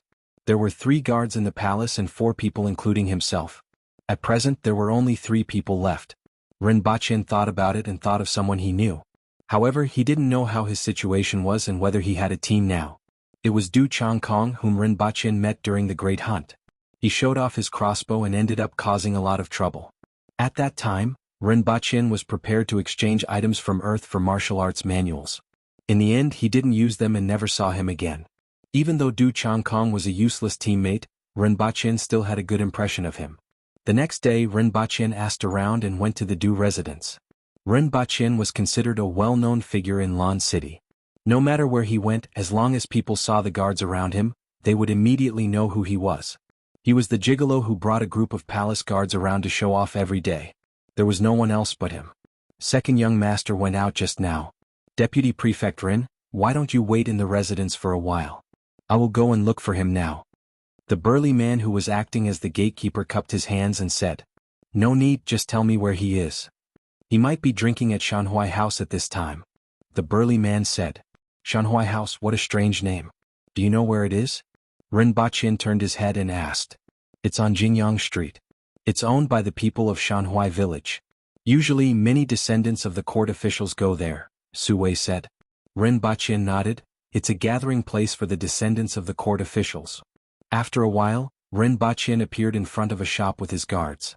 This shop was inconspicuous and didn't have any signboards. There were only 2 square wooden signs at the door. One of them had the words wine, and the other had the words meat. This is rather interesting. Rinpoche laughed and said to Su Wei, Go up and ask Du Changkong to come down. I won't be going up. That guy is actually here. Someone on the second floor of the restaurant looked down and exclaimed in surprise. Who? Someone at the side craned his neck to take a look. Why is it him? Young Sparrowhawk, your opponent is here. Young Sparrowhawk has so many enemies. How would she know who it is? Someone at the side laughed. The others laughed as well. Lu Ruiyao directly picked up the wine jar and smashed it over. The man pushed the bottom of the jar with his empty hand, and the force that was flying horizontally was suddenly turned upwards by him. Then he caught the falling jar and smiled. Treating me to a drink? I won't stand on ceremony then. Whenever she mentions it, she grits her teeth, but she can't do anything about it. The young man who was looking out of the window earlier turned his head and said. This time, more than 10 people immediately quietened down. Once this was said, everyone knew who it was. These days they had been talking about him a lot. Soon after, everyone had a question. What is he doing here? Is Du Changkong around? Su Wei went up to the second floor and asked. Everyone's gaze immediately turned to a mature-looking man who looked to be in his 30s or 40s. Meh. Du Changkong pointed at himself with his finger. He was a little surprised as he didn't expect Du Changkong to be looking for him. After such a long time, he thought that Du Changkong had already forgotten about him. Chapter 287. Du Changkong did not know why Rinpoche was looking for him. With this thought in mind, he went downstairs and saw Rinpoche standing there with a circle of guards surrounding him. Compared to when they first met, Rinpoche was indeed a lot darker, but he was also a lot more well-dressed. The most important change was that he was full of vigor. Back then Renbachien was still somewhat listless and less courageous. He gave off a much more reserved vibe. Now, with the changes in his status, strength and outlook, he was no longer the same as he was in the past. Deputy Prefect Ren. Du Changkong cupped his hands. Brother Du. Renbachien carefully sized up Du Changkong. He looked mature and mature. Although he was 17 or 18 years old, he looked like he was in his 30s or 40s. He gave off the impression that he was a steady and reliable person. However, after dealing with Du Changkong once, he knew that this was just a facade. Du Changkong was a fraud and a typical pig-like teammate. But who asked him to be short of manpower now? I haven't seen you for a long time. Previously, I said that I would look for Brother Du after I came back.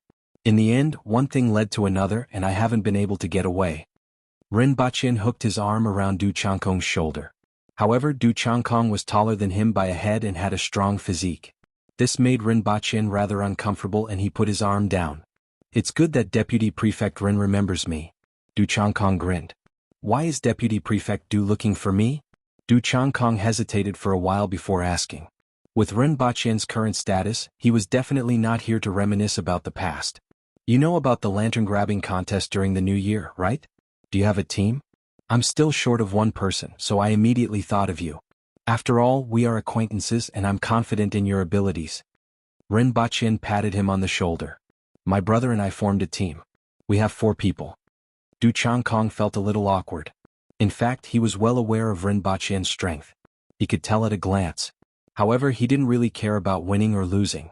Friendship came first, competition came second, and participation was the most important.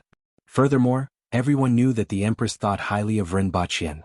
Since they had interacted with each other before, it would be a good thing to use this opportunity to build a good relationship with him. Even though the Aboriginals were known to be straightforward, they were still capable of such calculations. How's his strength? Renbachien asked.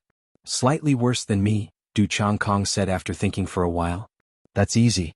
All 4 of you come in. It's settled then. Renbachien laughed heartily. This was a good thing. For people could come in directly and one of the palace guards could be removed later. Otherwise, if the weakest one was eliminated based on strength, it would be him without a doubt. Other than himself or the palace guards, excluding the Tong clan, Du Changkong and the rest, it would not be good. How should we divide the work? Du Changkong asked. The lantern-grabbing team was usually made up of 10 people, and there were all kinds of roles. For example, the one in charge of opening the way was called Tooth Gate, the one in charge of snatching the lanterns was called Lantern Head, and the one in charge of preventing others from interfering with their own team and interfering with other teams was called Broom Pole. Of course, this was only a rough division. In reality, it was possible that the lamp holder had been killed, and Fang Men or Broom had come forward to snatch the lamp. Just like on the football field, a goalkeeper could also run into the opponent's penalty area to shoot. Let's meet the day after tomorrow, Renbachien said. Who else is there besides us? Du Changkong asked. Do you know Tong Lan? The granddaughter of the Minister of Works, Sir Tong. When Renbachien mentioned this name, Du Changkong's expression immediately became weird. It was as if he had a toothache or constipation. Why don't I introduce a few people to you? Du Changkong's face twitched and he seemed to want to retreat. Why? Renbachien became curious. Du Changkong had such an expression when he heard Tong Lan's name. Was Tong Lan so powerful? That lass's mouth is too smelly. Furthermore, she is so young and it would be a joke to be in a team with her. Renbachien agreed with the first sentence. That lass's mouth was indeed smelly. Renbachien patted Du Changkong's shoulder and said, It doesn't matter if her mouth is smelly or if she is young, but you have to take a long-term view. With your current mentality, you deserve to be single. Du Changkong was dumbfounded. What was Deputy Prefect Ren talking about? It's decided. Let's do it the day after tomorrow morning. The location will be at the training field beside the palace. Renbachien decided on this matter.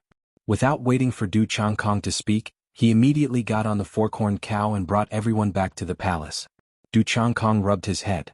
Other things were fine, but that last Tong Lan was really too annoying. When they went upstairs, a few people looked at them and asked, You have dealings with that person? I borrowed a crossbow from him in the past. She knows about it. Du Changkong pointed at Sparrow Hawk. Her face immediately turned black. He was touching a sore spot. Because of that crossbow, she was reprimanded by Renbachien, lost face in front of the Empress, and was eventually punished. On the other hand, that person had a meteoric rise. He was even chosen as the Empress's husband. Du Changkong's words were simply a slap to her face. Why did he look for you? Someone asked curiously. Lantern grabbing. Du Changkong sat at the side of the table and said in a muffled voice. He wants to participate in the lantern grabbing? Everyone was surprised. That person's strength was similar to that of an ant to them. He could be killed with a light punch. Yet, he actually wanted to participate in the lantern grabbing? Was he going to participate in the lantern grabbing or blackmail? Who would dare to touch him? He would probably be sent flying if he was squeezed. Du Changkong nodded his head and did not mention that Rinpoche's strength had improved tremendously. His strength was equivalent to that of a man-wheel expert in Great Xia. To everyone he was still very weak. You agreed? Someone asked. I agreed. Du Changkong spread out his hands. Umph. A cold snort was heard. Without looking, everyone knew it was Lu Ruoyao. I'm afraid that you won't even be able to get close to him. Lu Ruoyao sneered. That's none of your business. Du Changkong wasn't a kind person. He was only afraid of Hong Xian. He didn't really care about Lu Ruoyao. Lu Ruoyao was so angry that she gritted her teeth. She was prepared to look for Hong Xian in a while. Originally, Hong Xian said that she wouldn't participate this year. However, since that person dared to participate, Hong Xian might be interested. She wouldn't be able to touch him during normal times. However, since he dared to participate in the lantern grabbing contest, he couldn't be blamed if he got seriously injured with just a light touch. In fact, she wasn't the only one who had this thought. After all, the Empress was the idol of many people in Dayo. Rinpoche was still hated by many people. When they heard this news, several of them wondered if they would accidentally lightly touch him when the time came. Even though the others had this thought in their minds, they didn't show it. 2 days later, Rinpoche left the palace early in the morning and went straight to the training field. At this time it was time to change shifts and there weren't many people there. When he arrived, Du Changkong was already there with 3 other people beside him. 4 of them were squatting by the wall, eating a super large burrito in their hands. Deputy Prefect Ren. Du Changkong stood up and greeted Rinpoche when he saw him. Brother Du. Rinpoche got off his 4-corned cow and sized up the other 3 people. They looked a little like Du Changkong, but they weren't as old as Du Changkong. Those who didn't know would think that it was a father bringing his 3 sons out. Du Changyue, Du Changqing and Du Changjiang are all my brothers. Deputy Prefect Ren, call me by my name. Otherwise I'll feel awkward. Du Changkong introduced them in a low and muffled voice. Nice to meet you. Rinpoche cupped his fists. The few of them quickly returned the greeting and sized up this legendary figure curiously. That girl isn't here yet? Rinpoche turned his head to look. The few of them waited for more than an hour before they finally saw the few of them. Tong Lan was standing on the back of a 4-corned cow. When she got closer, she flipped over and jumped down. She stretched out her finger and pointed at Rinpoche. With a face full of displeasure, she said, You are such a good-for-nothing, yet you still dare to participate in the lantern-grabbing contest? You even persuaded Grandpa to let me team up with you. I might as well watch the show while eating fruits at the side since I can't win anyway. And these few, even though they are slightly better than you, they are still good-for-nothings. If I team up with all of you, others will easily think that I'm the same kind of trash as you. I'm still so young, how am I going to face others in the future? Tong Lan pointed at Rinpoche, the Du brothers, and the 2 young men who were smiling bitterly behind her. Can you beat her? Rinpoche turned his head and asked Du Changkong. Du Changkong looked like he was in pain, but he couldn't flare up. In the end, he shook his head sullenly. If Rinpoche hadn't been staring at him, he wouldn't have noticed it. Rinpoche widened his eyes. Du Changkong actually couldn't beat this girl? I still thought that she was only slightly more talented than ordinary children.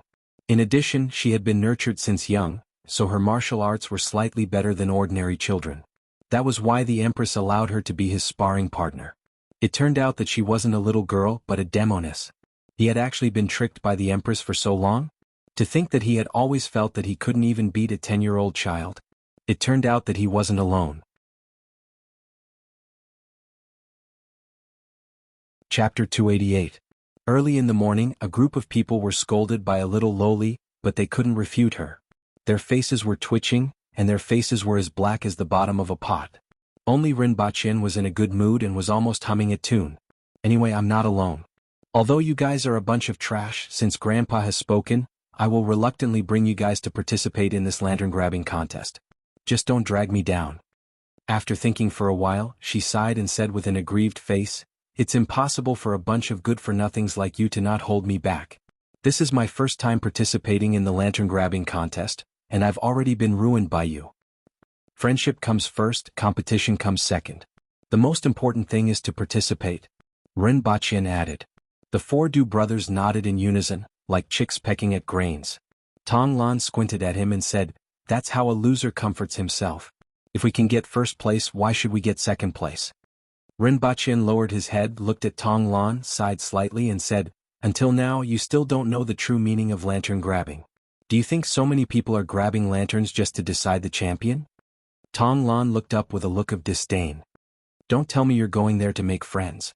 "Not entirely, but you are still too young to understand the meaning behind it." "I understand very well," Ren Bachien continued to speak with a doting expression on his face.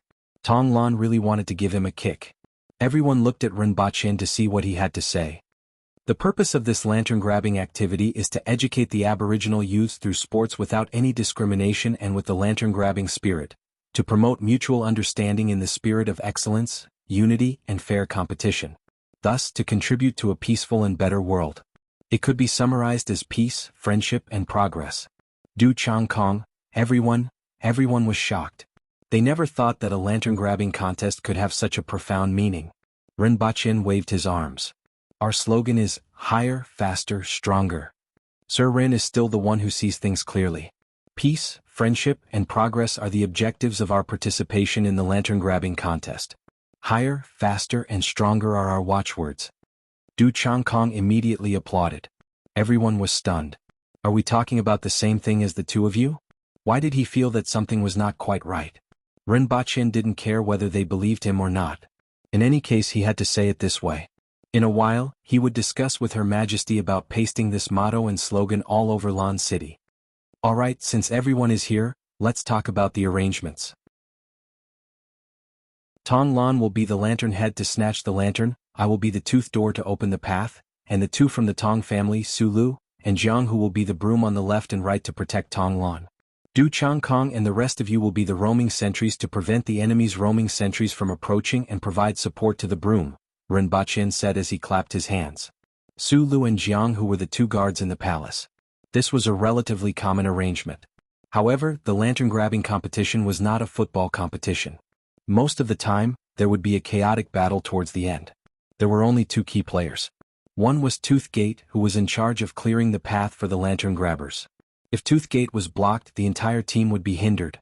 The other was the lamp holder. The lamp holder was placed under the shelf. The main thing to look at was the lamp holder. It was not allowed for the lamp holder to pass through the Toothgate and go to the lamp stand alone. One must have the Toothgate or two brooms by their side, otherwise they would be eliminated. Just like on the battlefield, a general couldn't just abandon his army and charge into the enemy's formation alone, right? The rules of the lantern-grabbing competition were also the most basic way to cultivate teamwork and combat habits. As a result, it was often held in the army. It wasn't only held during the New Year, but it wasn't usually so grand. In Dayo, the lantern-grabbing competition was equivalent to modern football. The lamp holder was generally the strongest in the team, followed by the Toothgate. Everyone didn't have any objections to Tong Lan being the lamp holder, but Ren Bachien being the Toothgate shocked everyone. "You are going to be the Toothgate?" Tong Lan widened her eyes in disbelief. "Do you want me to carry you, a burden, to the lamp stand?" Ren Bachien waved his hand and said, "Don't look down on me. I have already made arrangements. When the time comes, I won't be a burden. No one can stop me." "Do you believe this?" Tong Lan widened her eyes and questioned him. "I can't use weapons, but I can wear armor, right?" Ren Bachien retorted. "Even if you wrap yourself up like a turtle, will it be of any use?" "Humph, I will let all of you see what it means to be unstoppable." Ren Bachien looked very confident. Although the Aboriginals were very powerful and those who participated in the lantern-grabbing competition weren't mediocre. However, even a tiger wouldn't be able to swallow a hedgehog. Everyone stared at him, wanting to know where this mysterious confidence of his came from. Tong Lan puffed up her bun face and said dejectedly, "It's over. I can't even get close to the lamp stand in my first lantern-grabbing competition. It's so embarrassing. If people bring this up in the future, it will be a dark history. Tomorrow I will get a cloth to cover my face." She learned the term dark history from Ren Bachien. Rinpoche looked at her bun face and wanted to pinch it, but he didn't dare to. He reckoned that he would have to participate in the lantern-grabbing competition with a caste. Today is just a meeting. Don't worry too much. Even if we can't win, I won't blame you.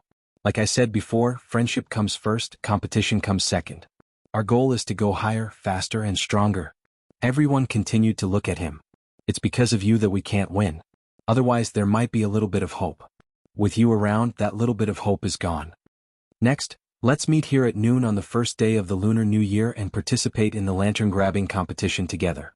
Rinpoche said to them. Everyone nodded except for Tong Lan, who was still grumbling unhappily like a chatterbox. However, Rinpoche ignored her. The lantern-grabbing competition usually started at around 7 o'clock in the evening. Usually, people would arrive at around 5 o'clock in advance to participate. Rinpoche arrived 4 hours earlier because he wanted to discuss it again. Even if it was a last-minute preparation, it would still be beneficial. Everyone see you in 5 days. Rinpoche cupped his hands at everyone and left on his fork-horned cow with the guards. Tong Lan looked at Rinpoche leaving and snorted. In a flash, she landed on the back of the fork-horned cow. Without waiting for the other two people, she rode the fork-horned cow back. After everyone left, Du Chongqing said, "It doesn't seem very reliable." "It doesn't matter. In any case, we didn't expect to win," Du Chongqing said. Everyone nodded their heads. During the lantern-grabbing competition, there were indeed many capable people. A few outstanding people from the younger generation would participate. After all, this was also an opportunity to showcase the strength of the next generation. Compared to those people, the few of them were indeed not enough. The next day, notices were pasted all over Lan City. Many people surrounded them curiously, waiting for someone to explain what was written on them. The person in the middle had a strange expression on his face as he said, "This notice says that this year's lantern-grabbing event is to educate the Aboriginal youths through sports that are free of any discrimination and have the lantern-grabbing spirit. The spirit of excellence, unity, fair competition, and mutual understanding. Thus, they will contribute to a peaceful and better world. In short, peace, friendship, and progress.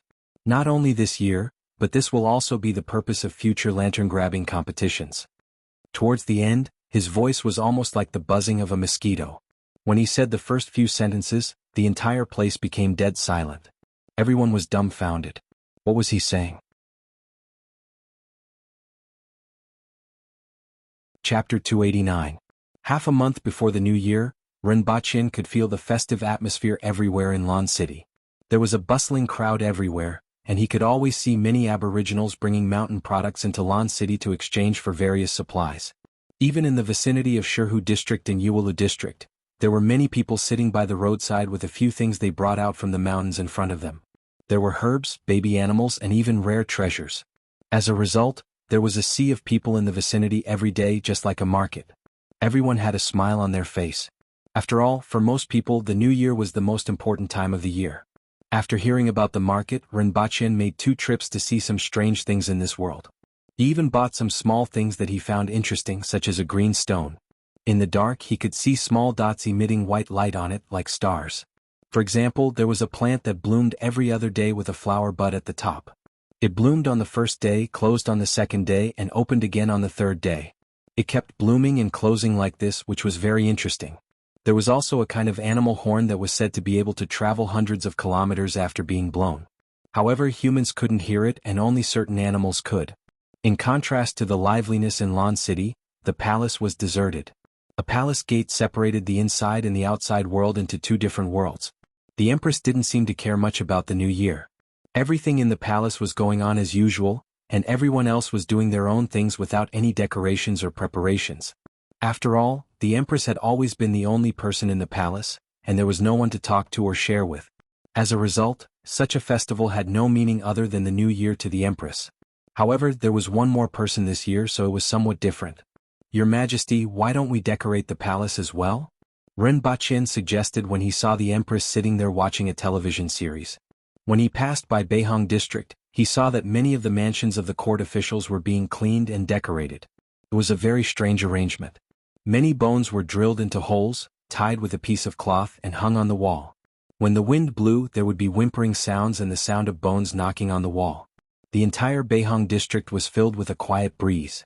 Every time Rinpoche passed by these 2 days, He would shiver and feel that the surrounding air seemed to be a little colder. How was this a festive occasion? It was like a haunted house. Was this done to scare people? He didn't know who was such a genius to actually think of such a creative New Year decoration. However, the people in the mansions all looked happy, which made him feel weird. The Empress gently propped her chin with her finger, looked at him and said indifferently, "Do what you want." Rinpoche bade farewell to the Empress and returned to Earth. When he came back, he brought along 2 big bags filled with colorful LED lights and bells.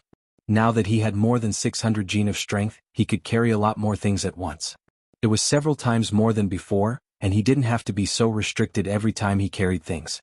He first asked people to make a few wooden frames and erected them on both sides of Yangxin Palace Hall. He then called for Qing Yuan and Hong Luan to get busy in Yangxin Palace Hall. They connected the colorful lanterns in the air and hung up the bells. Even though the task wasn't complicated, they still had to run from both sides. Out of the 3 of them, 2 of them stood on the racks while Rinpoche ran back and forth between the 2 racks with a roll of lanterns. He handed one end of the lanterns to one of the racks and then pulled it to the other end. The Empress was watching a television series, but she was not in the mood to watch it. From time to time, she would look at the 3 busy people at the bottom of the stairs in a daze. It seemed like it had not been lively for a long time. Or rather, it had never been lively. Yangxin Palace Hall had always been cold and cheerless. Even when she was young and her father was here, it was the same. Even she felt that it should be like this.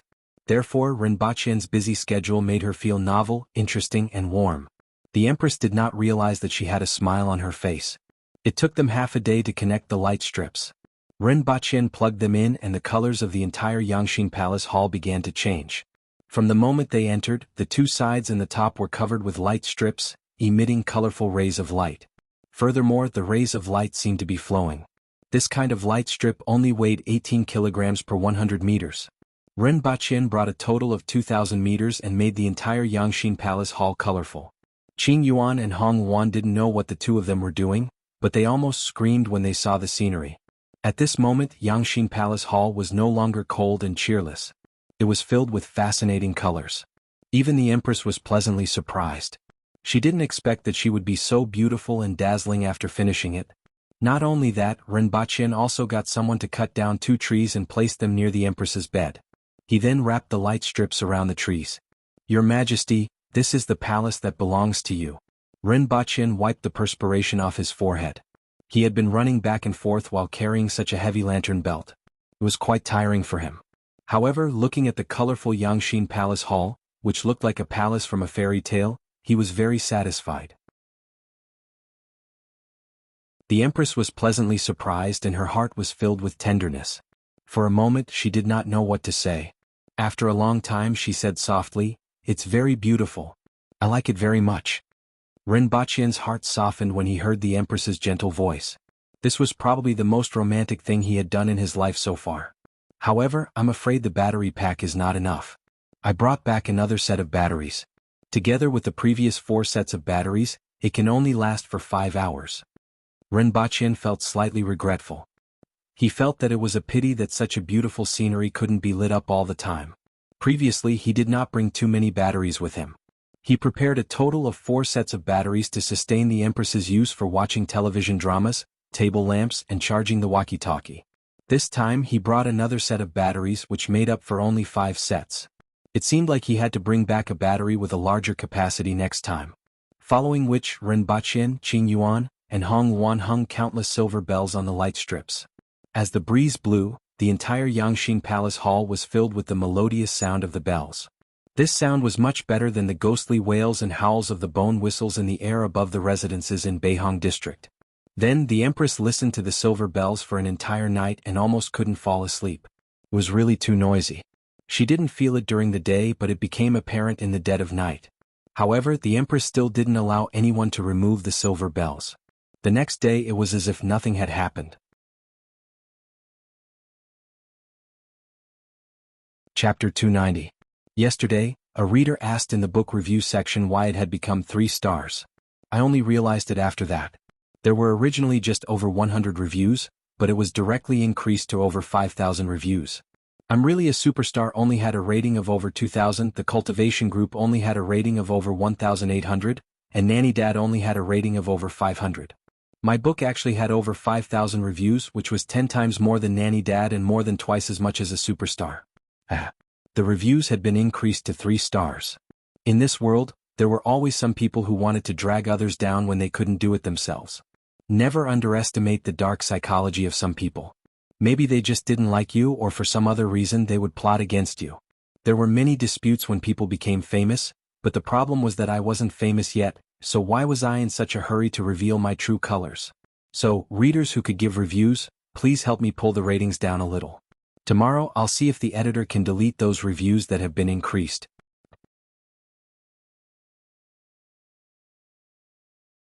Chapter 292. The only activity that Rinpoche had during his first New Year's in the other world was a hot pot meal at Yangshin Palace Hall.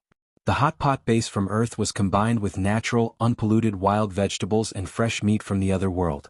This was the first time the products of the two worlds were closely combined. The resulting taste was also unparalleled. Of course, the most important thing was who he was with. The right time and the right person are doing a right thing. For example, at this moment, Rinpoche was looking at the Empress and giggling foolishly. Just by looking at the focus in his eyes and his body swaying, one could tell that he had drunk too much. The Empress didn't look much different from usual, but her face was slightly flushed. It was obvious that she had drunk quite a bit. The blush on her face made her look even more gorgeous. There were 4 bottles of wine on the ground, 1 for Rinpoche and 3 for the Empress. However, Rinpoche disappointingly drank too much. Your Majesty, let me tell you. Coming here and meeting you is probably the best thing I've done in my life. I've used up all the good fortune from my next life in this one, and I've accepted it. Rinpoche's speech was somewhat unclear. However, the Empress didn't mind. She liked to hear these words. I have to thank the heavens. He has arranged so many things in this life, but this is the one that I am most satisfied with. I'm truly grateful. I have to burn incense for him, place 3 animals as well as fruits and vegetables. This is called offering sacrifices to the heavens. Rinpoche continued. Actually, it's almost the same as giving red packets through the back door. They've already done something for you, so you have to pay them back. Otherwise, who would care about you? Right? The same goes for the heavens. The Empress poured herself a cup of wine and quietly listened to him boasting. Not long after, she downed another bottle of wine. After nagging for a long time, Rinpoche finally got tired. The Empress asked someone to pack up the things while she curled up on the sofa to watch a television series. Out of nowhere, she took out a bag of popcorn. Up until now, Rinpoche didn't know how much food she had saved. In any case, she would curl up on the sofa and eat snacks while watching television series from time to time. The hall was very spacious and the voice from the laptop echoed in the hall. However, there was another voice in the hall that was very abrupt. Phew. Phew. The Empress glanced at him from time to time. Rinpoche sat on the floor, leaned against the sofa and fell asleep. Send him back to Pingle Park. The Empress waved her hand. Yes. Qing Yuan looked at the computer reluctantly. It was the crucial moment. The Empress curled up on the sofa. She raised her head and looked at the colorful lights above her. She was very satisfied and continued to watch the television series. The next day, Rinpoche woke up with a headache. He asked someone to brew him a cup of green vine powder and felt much better after drinking it. Today was the first day of the year in this world, and today was the day of the lantern-grabbing event. Looking at the time, it was still a little early. Rinpoche took out 2 boxes from under the bed, opened them, checked them, and then closed the boxes. Rinpoche strolled over to Yangshin Palace Hall to meet the Empress. It was rare for the Empress to wake up late. When Rinpoche arrived, she had just woken up. Her eyes were still groggy and her mental state wasn't very good, which was very rare. Your Majesty, you stayed up late watching TV series again? Rinpoche lamented. A dash. The Empress let out a light yawn. The usually domineering Empress now looked like a kitten when she yawned. How's the preparation for the lantern-grabbing event going? The Empress asked casually. Wait and see my heroic performance. Rinpoche gave her a thumbs up. Even his teeth were shining. It gave off a sense of Mike McKay. After hearing what he said, the Empress became a little more spirited. She looked at Rinpoche, who was full of confidence, and finally shook her head. As long as he wasn't too miserable, it was fine. The Empress already knew who was in Rinpoche's team and how they were arranged. Regarding the matter of Rinpoche being a toothpick, the Empress had reservations. In her heart, it was fine as long as she could put on airs. After lunch, Rinpoche returned to Pingle Park. First, he put on a set of tight-fitting clothes. That set of armor could only be worn by the tight-fitting clothes. Then he put on a robe. Before he could even move, he felt unbearably hot. During winter in Lan City, the temperature was at least 23 or 24 degrees Celsius. Usually he could barely wear a robe, but with the tights he would be sweating. However, when the time came, he couldn't possibly run around naked and change his attire. After all, the sorceress still had the holy light, and he would be an infantryman without a horse. After getting someone to hang the 2 boxes on the back of the fork-horned cow, Rinpoche brought his men to the training field outside the palace. He and the Du brothers were right behind each other. The Du brothers were wearing animal skin underpants, and their upper bodies were also made of animal skin. From their left shoulder to their right waist, the right half of their body was filled with bulging muscles. Thick blue veins and blood vessels crossed the surface of their muscles, making them look like dragons. Just by looking at their appearance, Rinpoche gave them a score of 9. If he gave them a score less, they would become arrogant. However, when he thought about how they couldn't even defeat a little Lolita, Rinpoche felt that they were really too useless. Then the 5 of them squatted down in a corner. It was cooler here. Who's going to buy a bowl of shaved ice? Suwei, find someone to buy a few bowls of shaved ice. Don't collapse before the competition starts, Rinpoche shouted at the top of his lungs. In fact, he was the only one sweating profusely. After a few months, shaved ice had become a relatively common sight in Lan City. It was rare for caretaker Sure to have a business acumen. He opened 10 stores in one go and had shaved ice in almost every district. After a while, Rinpoche and the others squatted down in a row in a corner and ate shaved ice intermittently. After waiting for a full hour, Tong Lan finally arrived. She was accompanied by 2 other young men from the Tong family. One was called Tong Tai Ho, and the other was called Tong Tai Cheng. These 2 followed Tong Lan's lead. One look and anyone could tell that they were 2 good-for-nothings. Tong Lan stood on the back of the bull.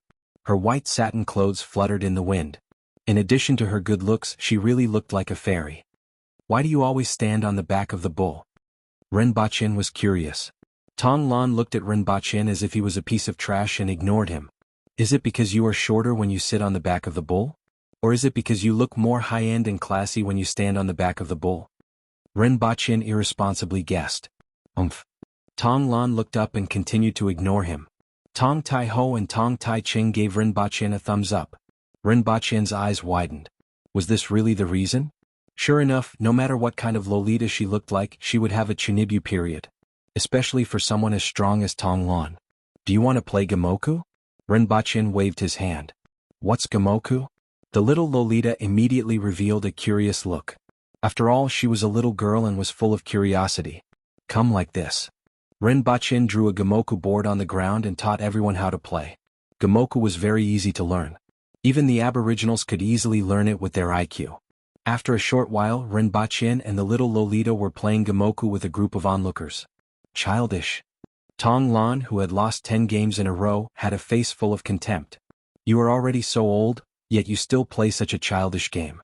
No wonder you are so useless. Sir Rin, why are we here so early today? Du Changkong touched the back of his head and finally remembered something. Didn't they agree to discuss the tactics for tonight? Why were they playing Gamoku in the afternoon? When the time comes, both of us will rush forward and you guys will cover us, Rinpoche casually said. With our strength and my meticulous preparation, if we don't crush them, we will be crushed. I have thought for a few days and feel that there is no need to make any arrangements. Everyone will improvise on the spot. Everyone looked at him from the corner of their eyes. They would definitely be crushed.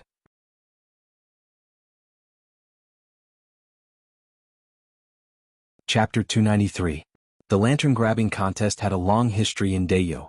In the past, it was often held by 2 or 3 villages in the 60,000 mountains. After the establishment of Dayo, many aboriginal commoners came down from the mountains to live in the city.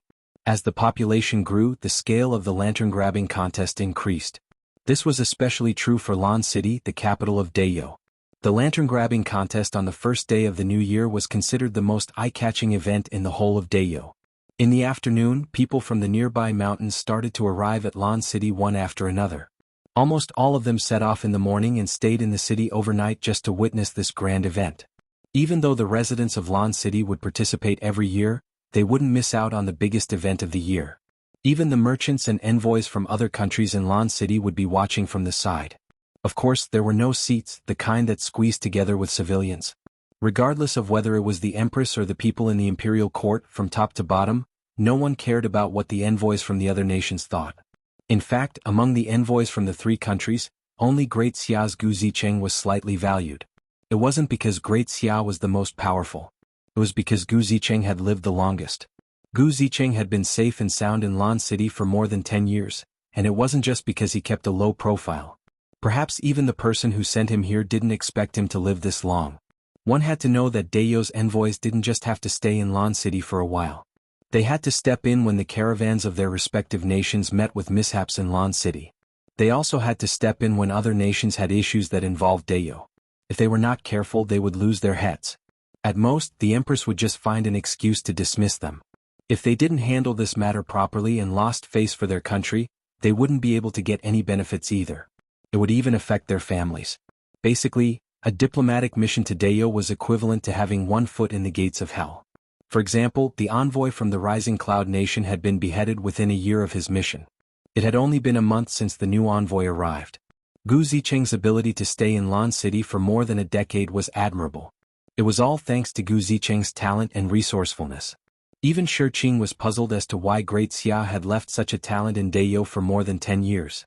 Could it be that Great Xia really had so many talents? Gu Zicheng was sitting in the carriage. When the carriage rolled over the stone slabs, the inside of the carriage would be a little bumpy. Listening to the noise outside, Gu Zicheng's expression was a little gloomy. He already knew about the seventh prince's death. He had also found out about Great Xia's current preparations through some channels. He didn't know if he would be buried here in the end. Thinking about it, more than 10 years had passed and the people in his hometown had changed. It seemed that being buried here was not that bad. Or should he seek refuge with Dayo? This idea popped up in Gu Zicheng's mind, but he immediately suppressed it. Because he still had the Gu family behind him. When he arrived, it was not too late. Previously, some guards had already come to take up space. Next to him were the new envoys from the Yun Nation and the Qin Nation. The three of them could be considered brothers in hardship. At this time, Gu Zicheng's face had already regained its tranquil smile. He nodded lightly at the two of them as a greeting. Their seats weren't too bad. On one side was the Aboriginal official's seat, and on the other side was a sea of human heads. In front of them was a huge empty field surrounded by grass ropes. The field was 4,000 feet long and 700 feet wide. In the middle was a huge wooden frame. It was 20 feet wide and 8 feet tall. It was divided into 7 levels, each smaller than the previous one. The top level was only 20 feet wide. This entire frame was called the lampstand. On that level there was a square platform with a red lantern on it.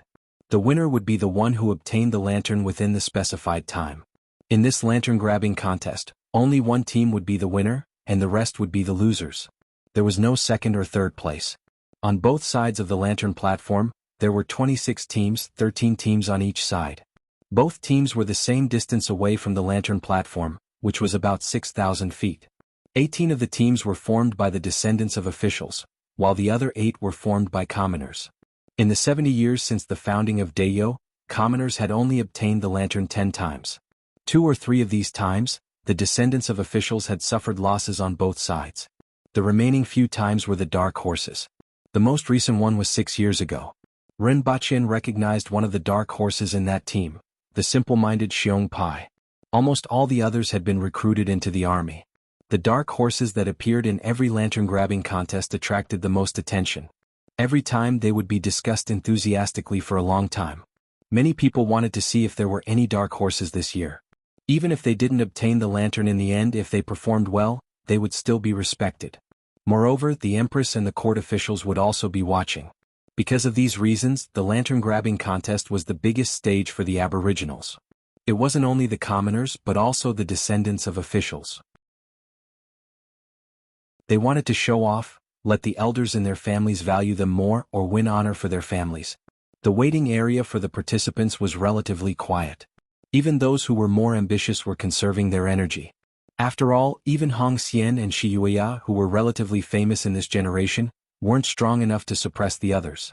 Furthermore, there were a few opponents who were of similar strength. Needless to say, most of the others were still a little nervous. However, there were also exceptions. For example, there were a few people who were surrounding the city. Among them they could still make sounds like, I jump, I jump, I jump again. This caused the people who weren't far away to stretch their necks to see what these people were doing. Childish. Tong Lan had a look of disdain on her face. You're already so old, yet you're still playing such a childish game. Useless. After she finished speaking, she snorted, turned around, and left with her head held high. Rinpoche looked at the grids and small wooden blocks on the ground and sighed. This little lass was getting harder and harder to deceive. She stopped playing Gamoku after losing 10 games in the afternoon.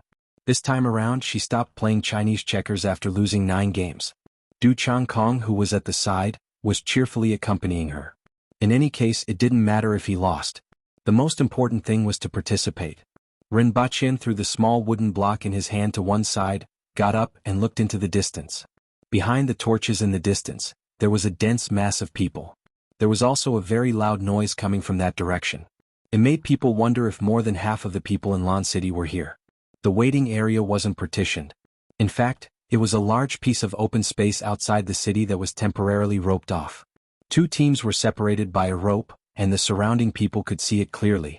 For example, the team beside him consisted of 10 women. Hong Xian was the leader of the team. Among them, there was a person who was sneering at him.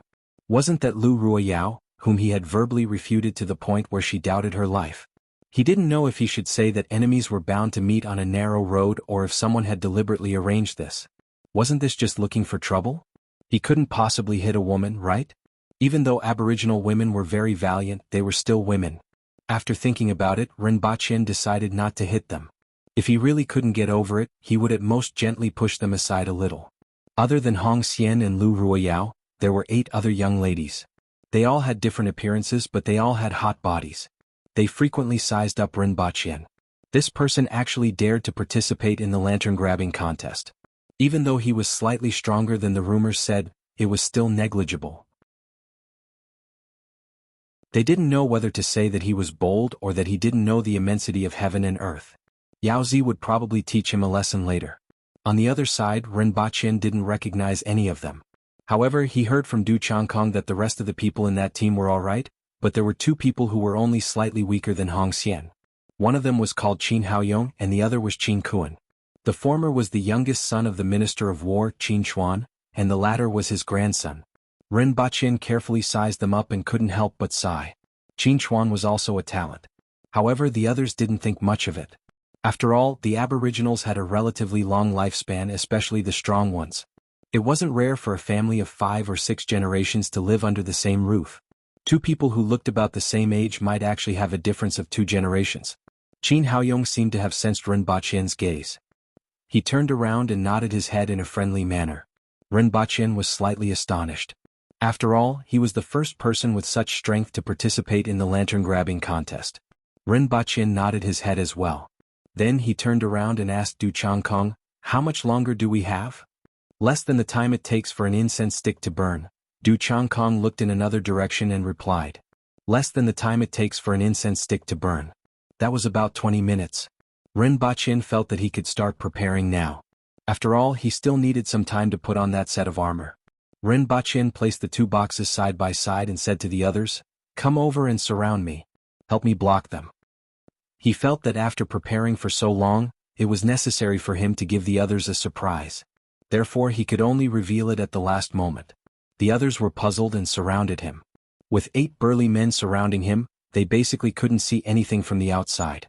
Only then did Rinpoche laugh mischievously as he took off his robe, revealing the tight-fitting clothes underneath. Following which, he opened the box at his feet. Everyone had been curious about what was inside the box. They reckoned that it was what he relied on to be the tooth gate. However, no matter how hard they racked their brains, they couldn't figure out what was inside. One had to know that no matter what kind of weapon it was forbidden to use it. Apart from the weapon, whatever was inside the box wouldn't be of much use. However, when the group of people saw what Rinpoche took out, they immediately gasped. Only then did they realize that they were still too naive. Everyone was dumbfounded. "Sir Rin, will this really work?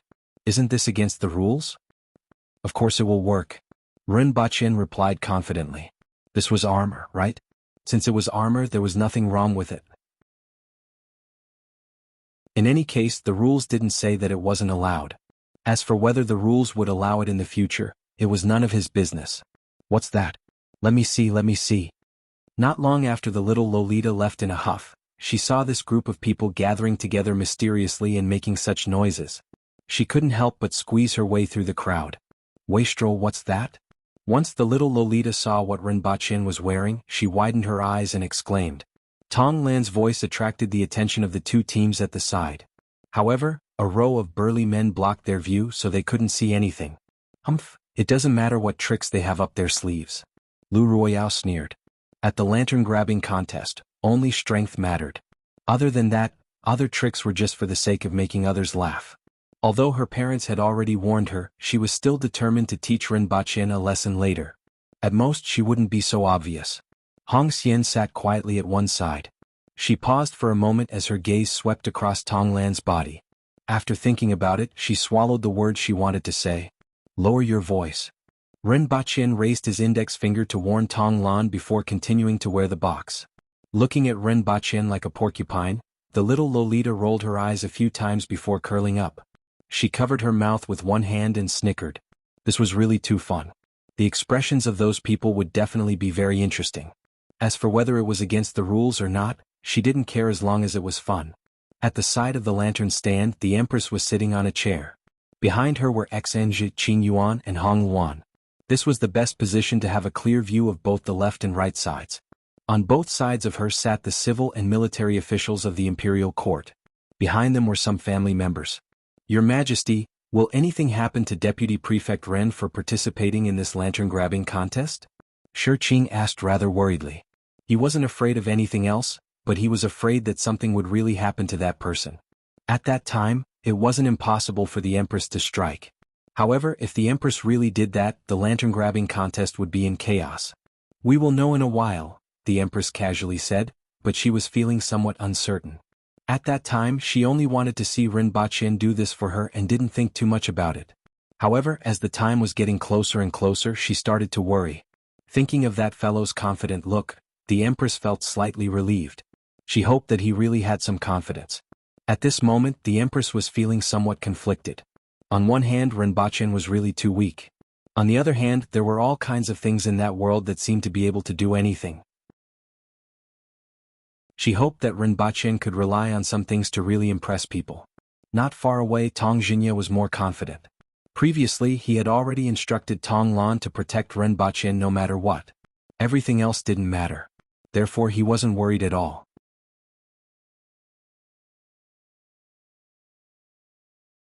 Chapter 294. From time to time, Qin Haoyong would glance at the group of people who were gathered together. He could always hear people covering their mouths and laughing. This made him very puzzled. What exactly was going on inside?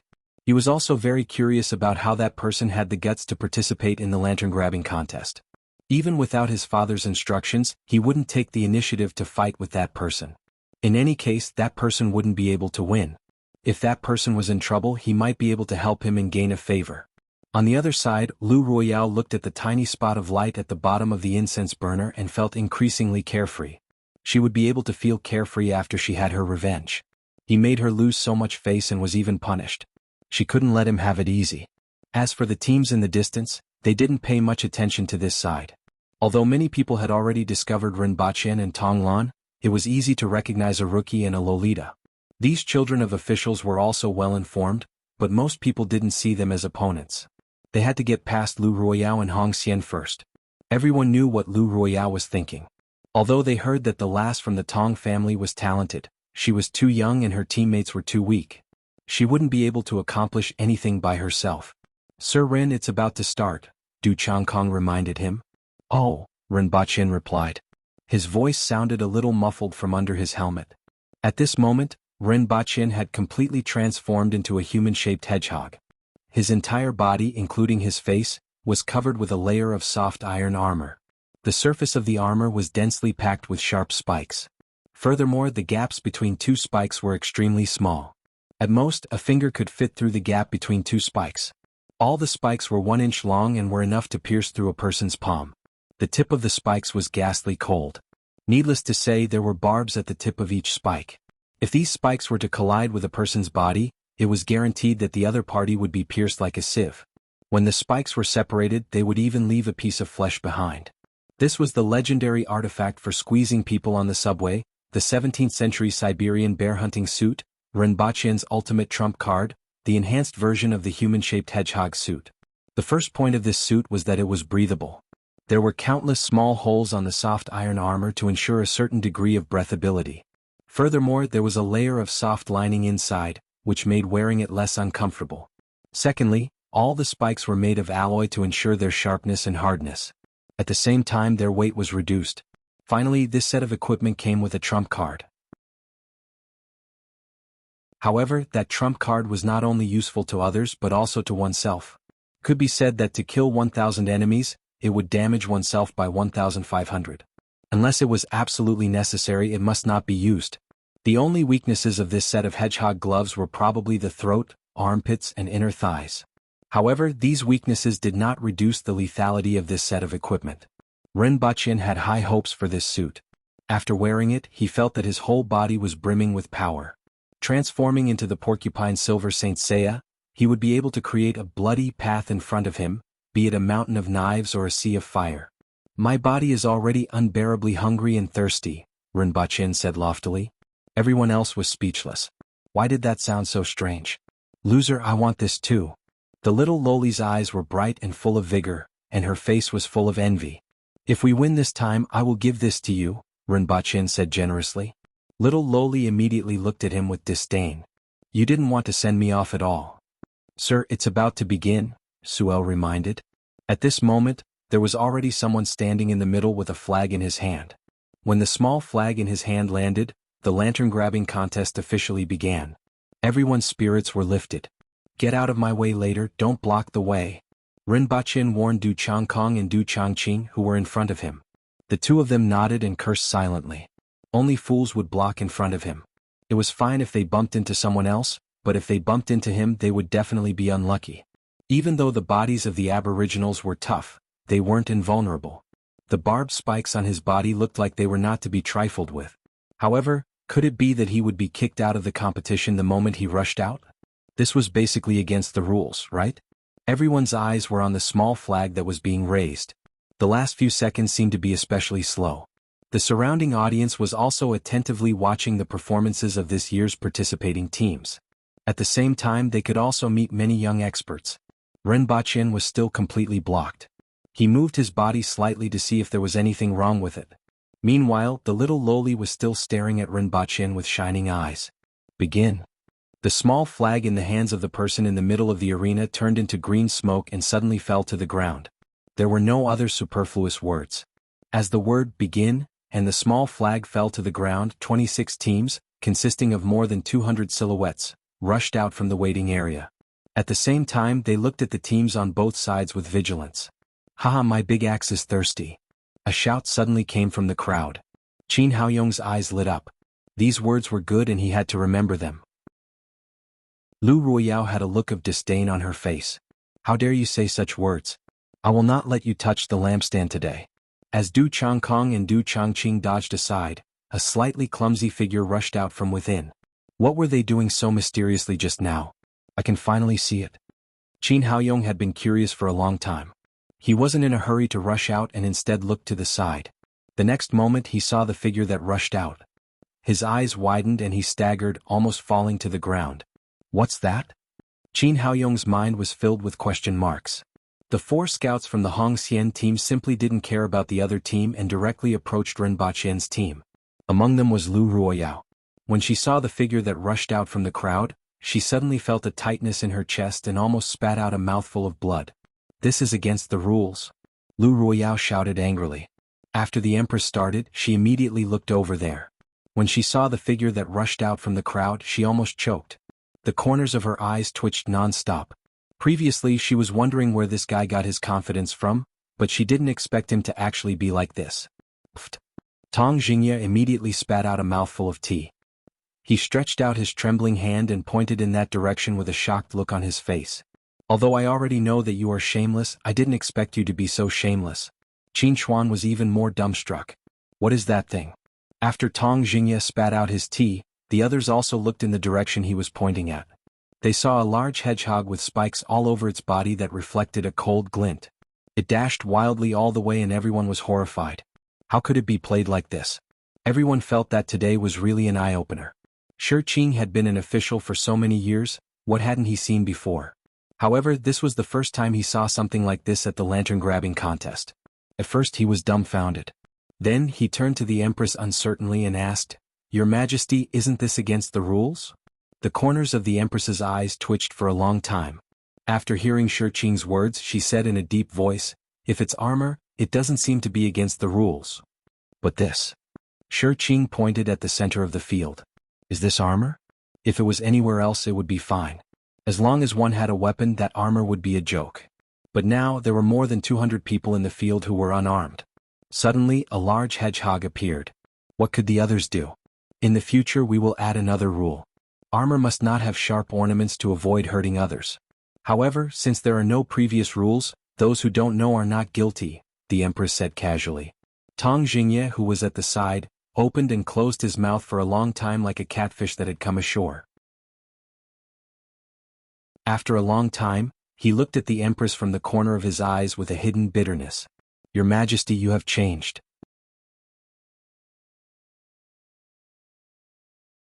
Chapter 295.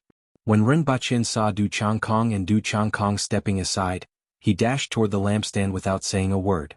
He did not care about anything else. He knew in his heart that he was the weakest in the entire field. Even if there were 10 of him, he might not be able to defeat the second weakest person from the bottom. Since that was the case, he might as well run. At the same time, he was laughing wildly in his heart. "Why don't you guys stop me? Why don't you guys stop me? Try touching me." Rinpochen was indeed the fastest. After running for a few dozen meters, he had completely surpassed the rest. In the distance, some people had already started to fight. However, more people looked at the figure that ran the fastest. They were all dumbfounded. What the hell was that? Was that even possible? Wasn't that a clear violation of the rules? More than half of the 100 people were looking at him. Should he stop them? How could they stop him? Everyone looked at each other and finally turned their heads to look at the side of the field. Lu Royale stomped her feet and shouted, "Foul! Foul!" He broke the rules. Even the contestants in the field had such a reaction, let alone the surrounding spectators. Such a large porcupine with a cold glint was running at the very front. Those who were slightly stronger could see it clearly and were in an uproar. Gu Changkong didn't notice it at first, but when he noticed the movement of the person next to him and looked in the same direction, he almost choked. There was actually such a talent in the Gu clan? But soon he remembered something he had heard recently. Could it be that person? Other than him, there should be no one else. After staying in Dayo for more than 10 years, he was very familiar with the temperament of the Aboriginals. There shouldn't be anyone who would come up with such a bizarre method. The Empress saw that there were still a few contestants in the arena who were looking at Rinpochen in a daze. She turned her head and glanced at Tang Jingye. Tang Jingye coughed with a look of hidden bitterness and his voice resounded throughout the arena. "It's not a violation of the rules.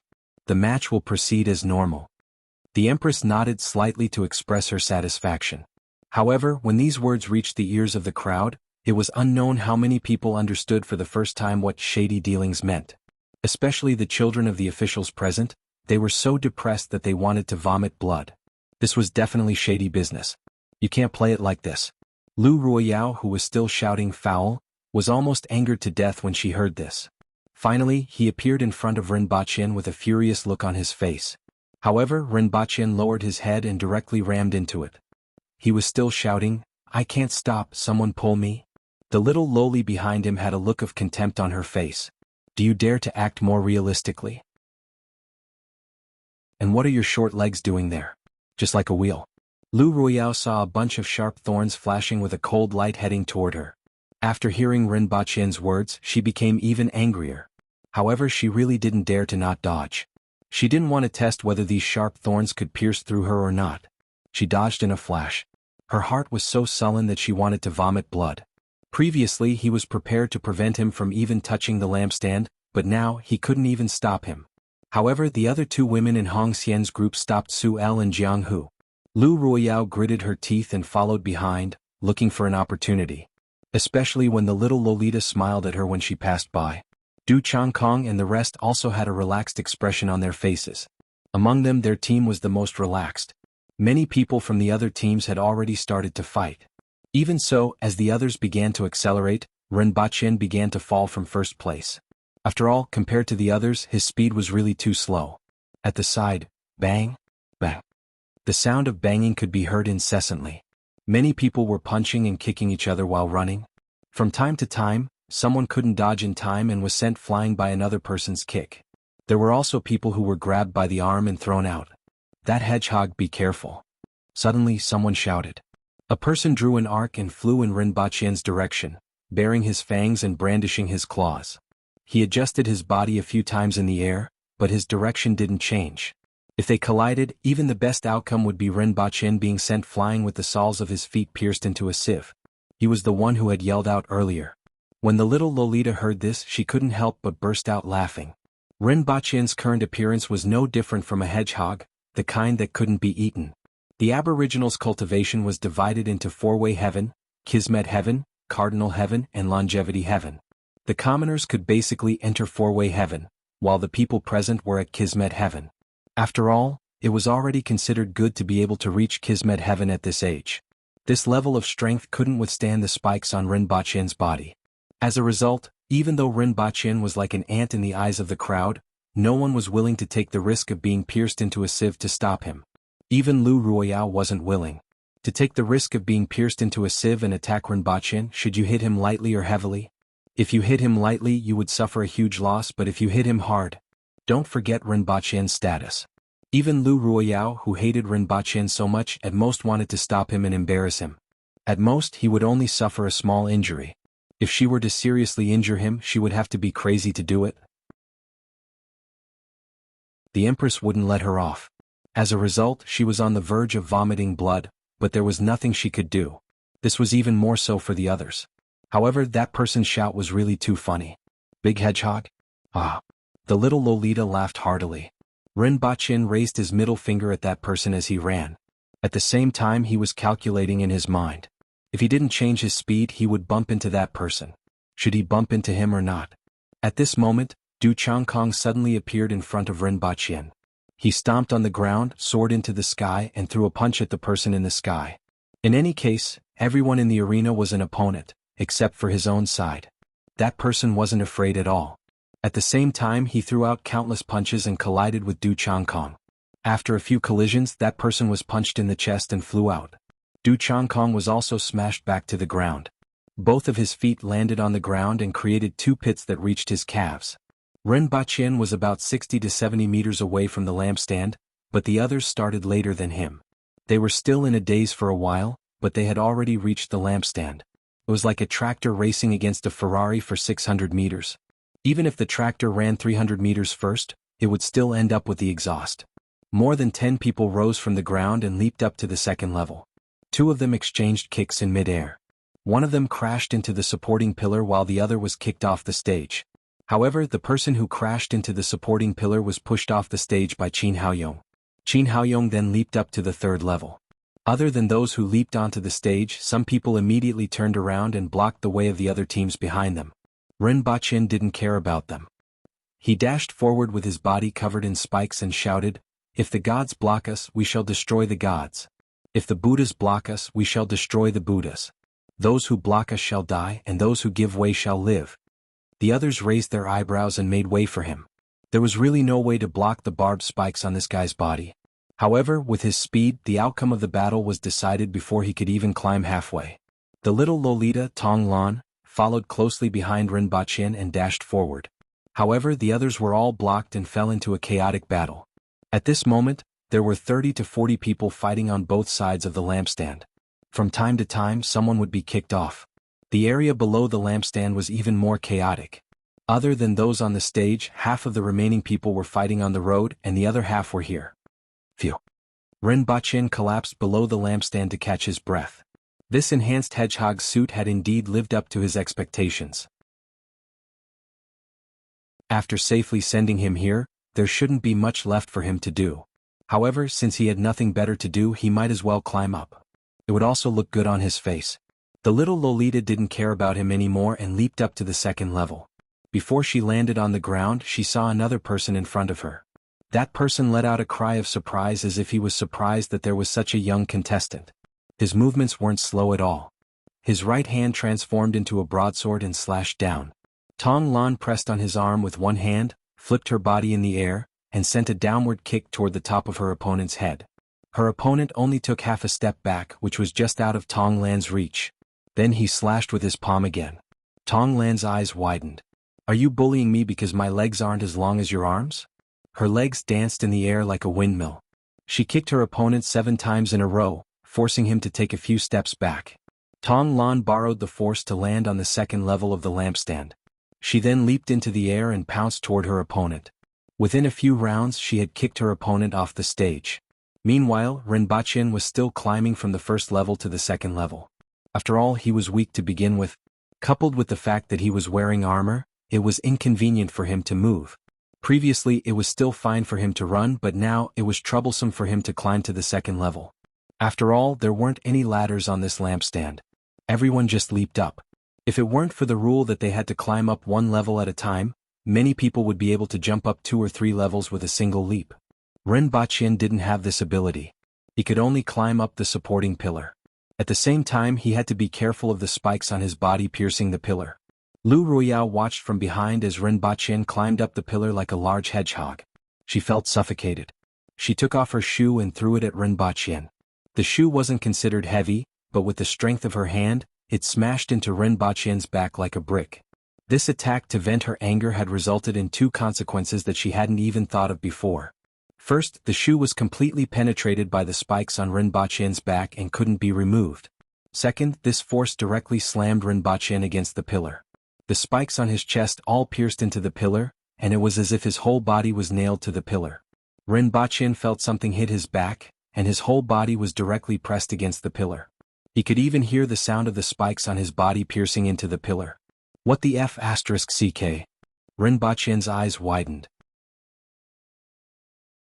He used all his strength to push the pillar, but the spikes, which were supposed to be used as a deterrent, were now hooked onto the fibers of the pillar and couldn't be pulled out. Many spectators in the distance saw this scene and immediately burst into laughter. Many people immediately gloated and laughed out loud.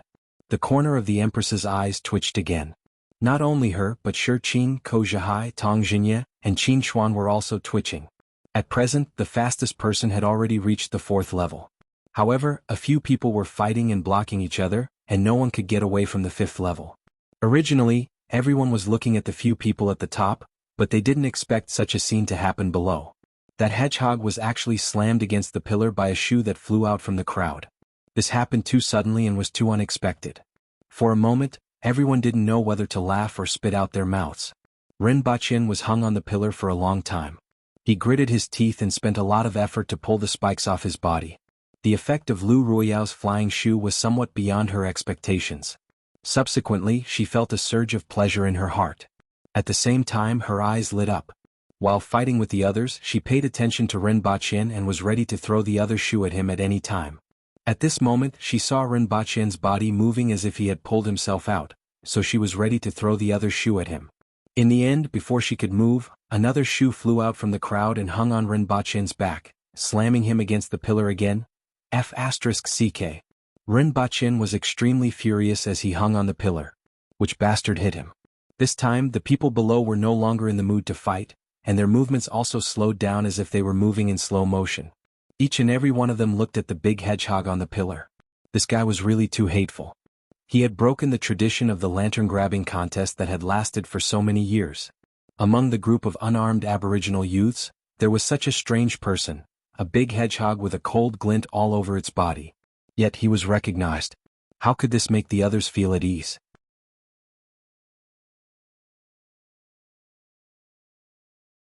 Chapter 296. Damn it! Rinpochen cursed, took off his helmet and sat on the ground. There were shoes everywhere.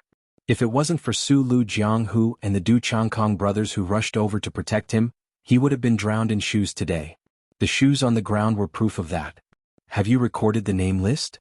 Rinpochen gritted his teeth and asked Du Changkong. Sir, other than the ones on the lampstand, almost everyone on our side has thrown their shoes. Du Changkong held back his laughter. This was the first time he saw over 100 people throwing shoes at each other, and it was rather spectacular. Give me the name list tomorrow, I'll get someone to get it. Rinpochen couldn't help but say, so what if there are more people? Can they throw shoes at others just because there are more people? I'll find a chance to make things difficult for them. But was he that hated? In fact, only Lu Ruiyao hated him. The second one just felt that it was fun. When the others saw this, they felt that it was fun. In the end, no one was in the mood to continue fighting. Even the people on the other side of the shelf would come over to take a look. It could be said that this year's lantern grabbing contest was the most relaxing one in the past years. Everyone was laughing so hard that the audience outside was laughing so hard. Even the Empress couldn't help but laugh. Ren Baqin felt that he had lost face this time. He was actually kicked by someone on the pillar. Even Tong Lan gloated when she saw him off the stage after the contest. "I don't want that thing of yours anymore." Thinking about how many shoes were hanging on her back, she felt like dying. The lantern grabbing contest was over. The winner was a lady called Jiang Ningyun. She wasn't famous previously, but she wasn't weak. She was almost on par with Hong Xian, and with some luck, she managed to snatch the lantern. "Get someone to wrap up these shoes for me. I want to bring them back." Ren Baqin wanted to get up and take off his armor, but sadly he realized that the spike under his buttocks was stuck somewhere. He almost couldn't get up. When he got up, there was another piece of rotten wood under his buttocks. It was hilarious, and Tong Lan laughed for a long time. After he changed his clothes, he saw that only Su Wei, Su Lu Jianghu and many guards were waiting for him. The rest had already dispersed. For example, the Empress and the officials in the imperial court had already left. Now almost all the roads into the city were blocked. Everyone took a detour before entering the city through another gate. As soon as Ren Baqin returned to the palace, he went straight to Pingle Park. He had lost a lot of face today. It was better for him to go back and soothe the trauma in his heart. Early in the morning the next day, Ren Baqin rushed over to Du Changkong's house and forced him to write down the name list. Ren Baqin received the name list and only saw 2 lines of it. He exclaimed in surprise. One of the names on the list seemed familiar. Sure gone. This is the great elder's youngest son, right? She seems to be 13 years old this year? Ren Baqin asked. Yes, he was the second one who threw a shoe at Sir. Du Changkong added. Ren Baqin sneered incessantly. This fellow really didn't know how he was going to die. There was a good saying, heaven's wrongs can be forgiven, but one's own wrongs cannot be forgiven. In a few days when the school reopens, I'll let him know why flowers are so red. There was also Tong Lan. Ren Baqin carefully looked at the name list that Du Changkong had written. There wasn't anyone on it who was going to enter the academy. But it didn't matter. Sooner or later he would find an opportunity to make things difficult for them. He carefully folded the paper and put it in his pocket before returning to the palace. When the Empress thought of Ren Baqin's heroic posture, last night she wanted to laugh. She couldn't help but say, "You said that you would let me see your heroic posture." Ren Baqin replied seriously, "Your Majesty, just by looking at the first half of the journey, I was unstoppable and invincible. It was a pity that there was an accident in the second half. Otherwise it would have been perfect." The Empress shook her head slightly. "Strength is the most important thing. Even though it was somewhat useful, you have also seen the results." Ren Baqin nodded. He was clear about this matter. However, he had to practice Rui visualization once a day. By the time he came out, he would already be exhausted. Practicing it twice a day wouldn't have any effect as it was too much of a burden on his body. As for his fists and kicks, he couldn't even defeat a little Lolita every day. It was really not interesting. In the end, the Gatling gun was more to his liking. The nation wants some martial arts manuals and can't wait any longer. Ren Baqin then talked about serious matters. Ever since the video chat in Milan, 9 months had passed on Earth. Those people had been waiting anxiously. The other party had already mentioned this matter when they went back the previous 2 times. Then give it to them. The Empress didn't seem to care at all. She wasn't very interested in the matters of that world. Let's find some that are easy to learn. It will be easier to see the effects. I think they will be more confident, Ren Baqin said. The 2 of them went to Qingxin Palace Hall and took out 4 martial arts manuals. 2 of them were easy to learn at the beginning and difficult to learn at the end. The other 2 were easy to learn at the beginning. It was difficult to learn at the beginning and the practice was slow. However, at the end it was smooth sailing. There weren't many obstacles to advance from the man-wheel level to the earth-wheel level. I'll take these 4 manuals. I'm considered generous to give 4 at a time. Ren Baqin felt that it should be enough to satisfy those people. As for the rest, it was up to them. However, those who were older now had almost no hope. Their descendants, on the other hand, had some hope. In any case, he had to exchange some good stuff for them. Cooperation was one thing, but the other party couldn't possibly gain something for nothing, right? Previously, he had taken a lot of things, which was considered as proof of his sincerity. For things like martial arts manuals, he had to exchange them for a good price. At the same time, Renbachian also prepared to make a copy of these manuals and give them to his family. If he specifically chose more precious manuals for his family, it would be more difficult to practice. Secondly, it would be easy for others to target them, which would be troublesome. Renbachian felt that it was enough for his family to live a good life. He didn't want to stir up too much trouble. Sometimes, knowing more and obtaining more wasn't a good thing unless he brought them into this world. However, in this impoverished world, it wasn't a good thing for them either. They couldn't even refresh their circle of friends even if they wanted to. The two of them disappeared from the main hall. Qing Yuan and Hong Yuan were already used to this situation. After cleaning the main hall, they went back to rest. The Empress would only be back in 18 hours at the earliest. At this time it was April on Earth again. It was the season of spring. The trees in the neighborhood were painted green and the air was always filled with willow catkins. Renbachian opened the windows. The air was still a little cold, but it was noon and the temperature was acceptable. The Empress opened the fridge and took out the ice cream that she had stored inside. In a flash, she appeared on the sofa and switched on the television with her other hand. Renbachian turned his head and looked at the Empress, who looked like an otaku. He couldn't help but sigh and said, "Your Majesty, let's go out and eat first. We can watch the television at night." The Empress casually responded. She took a bite of the ice cream and changed the television channel to find a drama that she was interested in. After watching the Japanese tear them apart with her bare hands for a long time, the Empress finally chose to give up. She stuffed the ice cream stick back into the packaging and stared at Renbachian with her big eyes.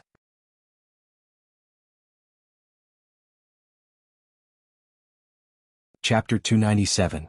Renbachian and the Empress changed their clothes and had a meal outside. Then they went to the supermarket and bought 5 carts of food reserves, all kinds of potato chips, popcorn, candy, chocolate, and, of course, wine. The two of them connected the shopping carts as if they were driving a train, attracting a lot of attention along the way. After returning home, they ran back and forth a few more times before sending all the things back home. Only then did the two of them settle down. Renbachian downloaded a movie for the Empress. It was the Mandarin version of Final Destination. The unexpected and interesting plot made the Empress watch the movie with great interest and eat a big bucket of popcorn. On the other hand, Renbachian unlocked his phone and read the message. There was Qin Qing. After the Lunar New Year, he met Qin Qing, but Qin Qing didn't seem too surprised. The Qin family was very concerned about Renbachian's matter. As a result, the moment the arrest order was cancelled, they received the news. There were many speculations about what Renbachian had done to actually suppress such a big matter. However, this was also a good thing for them. No one would reject a powerful friend. Other than Qin Qing, there were also calls from home and young senator he called home first. It was no big deal. His mother urged him to bring his girlfriend home. Renbachian turned his head and looked at the Empress. She was watching television and eating popcorn as if she hadn't heard anything. Next, it was Qin Qing's turn. Qin Qing had good news. The hangover medicine made from green vine powder had already been approved by the Food Bureau. At the same time, the production line had also been properly contacted. The pharmaceutical factory was in the midst of construction. After all these preparations were completed, the next step would be to advertise and expand the market. The only problem was that the green vines had only been planted for a short period of time, and the output was still not enough. It would probably take some time before the green vines could be distributed throughout the country. Qin Qing told Renbachian to go to the Qin Corporation's building when he was free. After all, Renbachian had not been to the pharmaceutical factory that was under construction before. He had also not seen the person in charge. "I'll leave it to you. I'm not very interested in these things." Renbachian directly rejected them.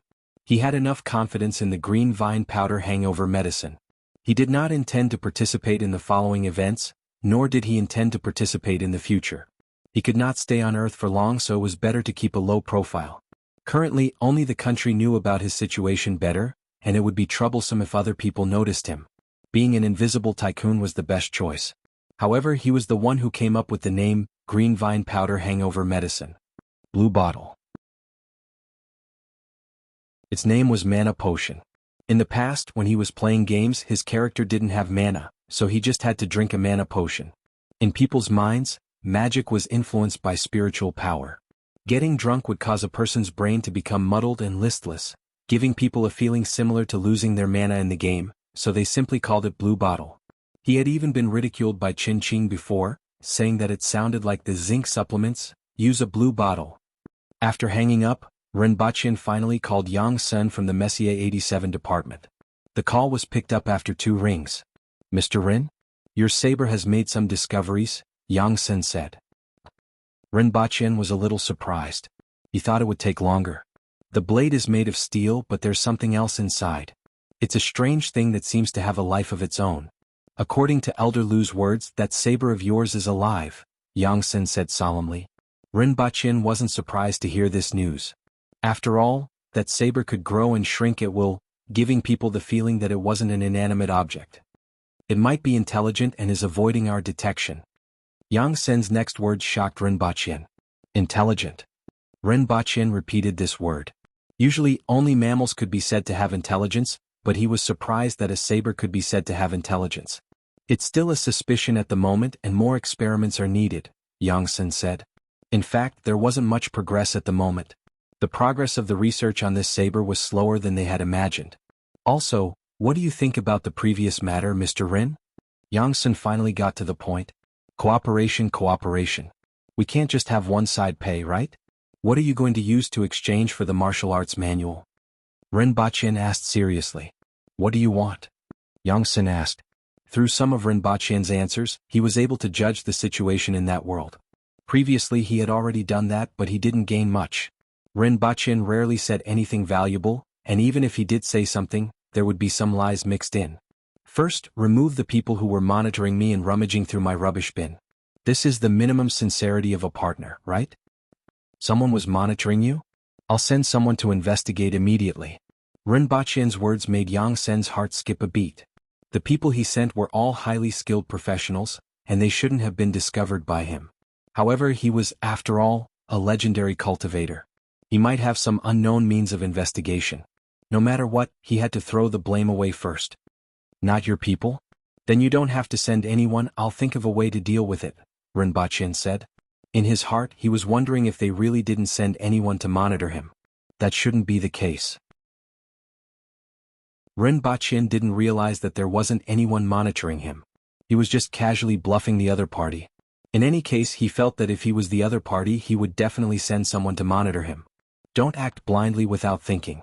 It's a society ruled by law now. Don't ever do that again. If you cause trouble again, there will be no way to clean it up. You can't do the same thing again and again. Don't forget what you promised when you came to Shanghai. Rinpoche's words gave Yang Sen a big fright. Alright then, you guys send someone to deal with it, Rinpoche said casually. He didn't notice the other party's nervousness. It had to be said that Yang Sen was much more experienced than Rinpoche in this aspect.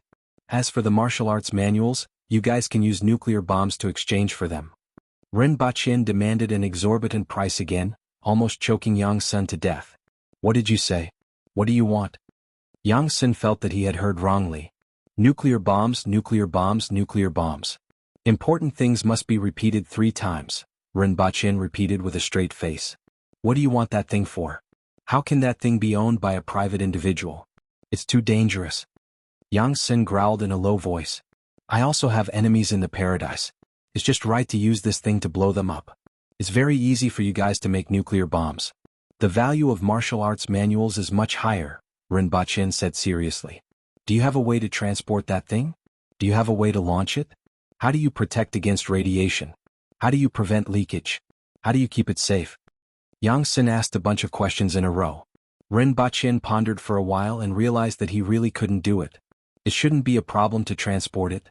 A small nuclear warhead wasn't that heavy, but he really couldn't do the launching, radiation protection, and leakage prevention.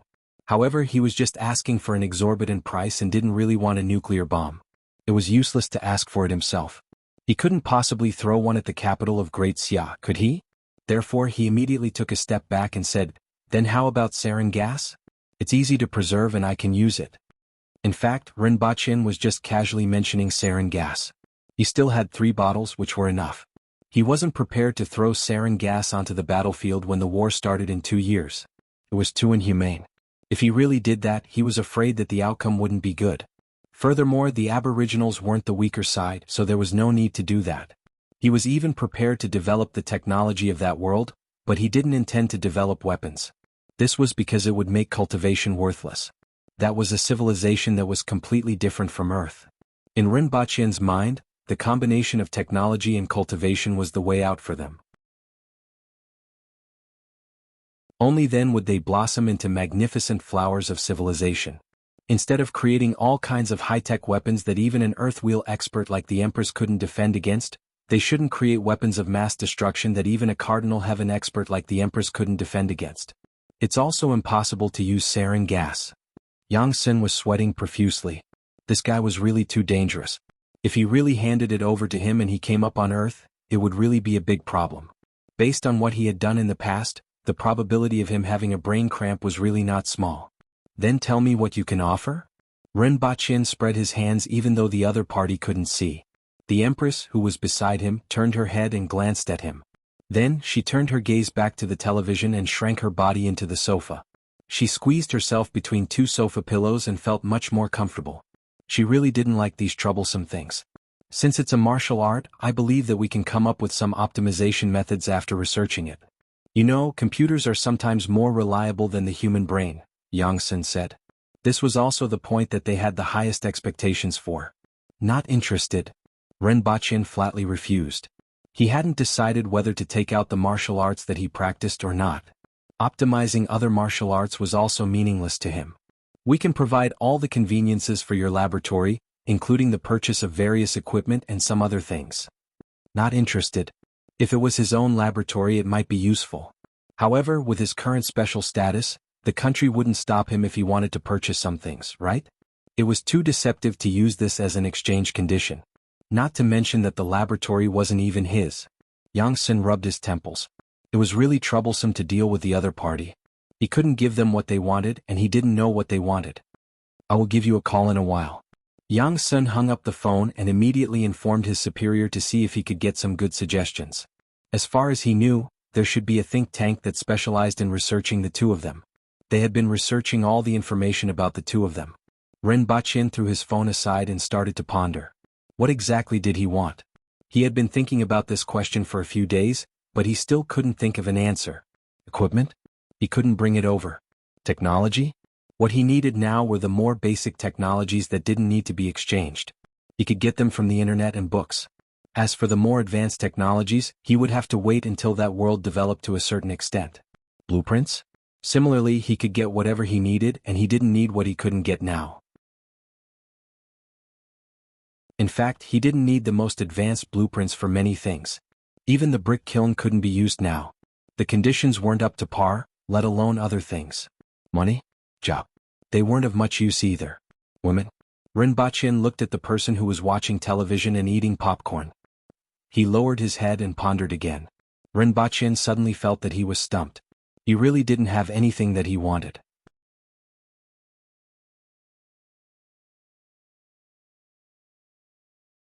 Chapter 298. Rinpoche pondered for a long time and realized that he was stumped. On the other side, there was another group of people who were stumped by him. However, no matter what, they couldn't give up this opportunity. Even if they didn't know what he wanted, they still had to talk about it. Not long after, Rinpoche received a call from the imperial capital. Yang Sun can't make the decision and is looking for the higher-ups, right? Rinpoche thought about the number and picked it up. The other party didn't speak and neither did he. Since you called, I don't believe that you won't speak. Seeing that the other party didn't speak, Rinpoche laughed in his heart. Were they putting on airs? He put the phone on the coffee table and put it on speaker. Then, the sound of the Empress watching Final Destination was transmitted to the other side of the phone. Rinpoche glanced at the phone screen from time to time and realized that the call had been hung up after a minute. What's going on? Is it because I left a big shot hanging for too long and the other party isn't satisfied? Big shots can't be so petty, right? Rinpoche muttered. Those big shots had to deal with a myriad of issues every day and didn't have the time to dawdle. Could there be a problem somewhere? While he was pondering, the phone rang again. This time he picked it up and immediately heard a voice. Is this Mr. Rin? I called you just now, but there was no sound from your side. The person on the other side of the phone wasn't very old, but his voice was very magnetic and easily made people feel good about him. It's me. Rinpoche was dubious about the other party's words, but only a fool would study this problem. Please wait a moment. After that person finished speaking, Rinpoche heard a rustling sound. It seemed like he was passing the phone to another person. Mr. Rin. This time the voice was very calm and familiar. At least he had heard this voice on video for a period of time last year. Besides the Empress, this person was the most awesome person he had seen in his life. It was impossible for him to not remember him. "Hello, big shot."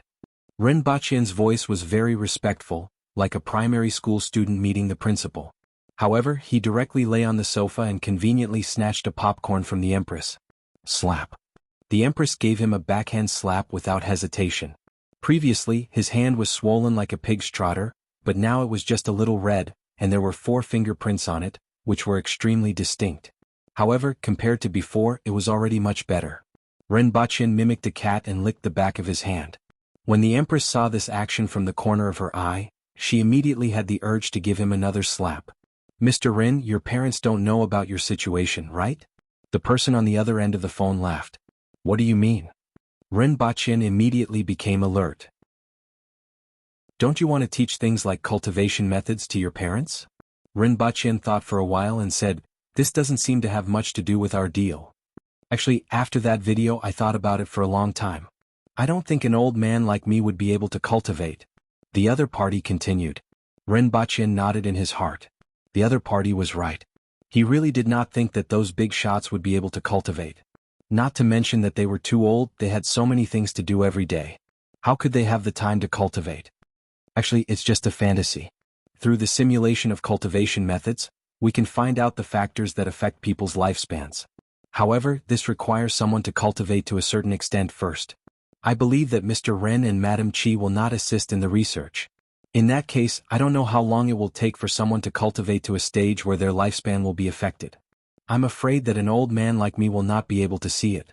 Seeing that the other party had already considered this issue, Ren Baqian nodded and said, "You are right, I'm not very optimistic. Therefore, we just want to leave something for future generations.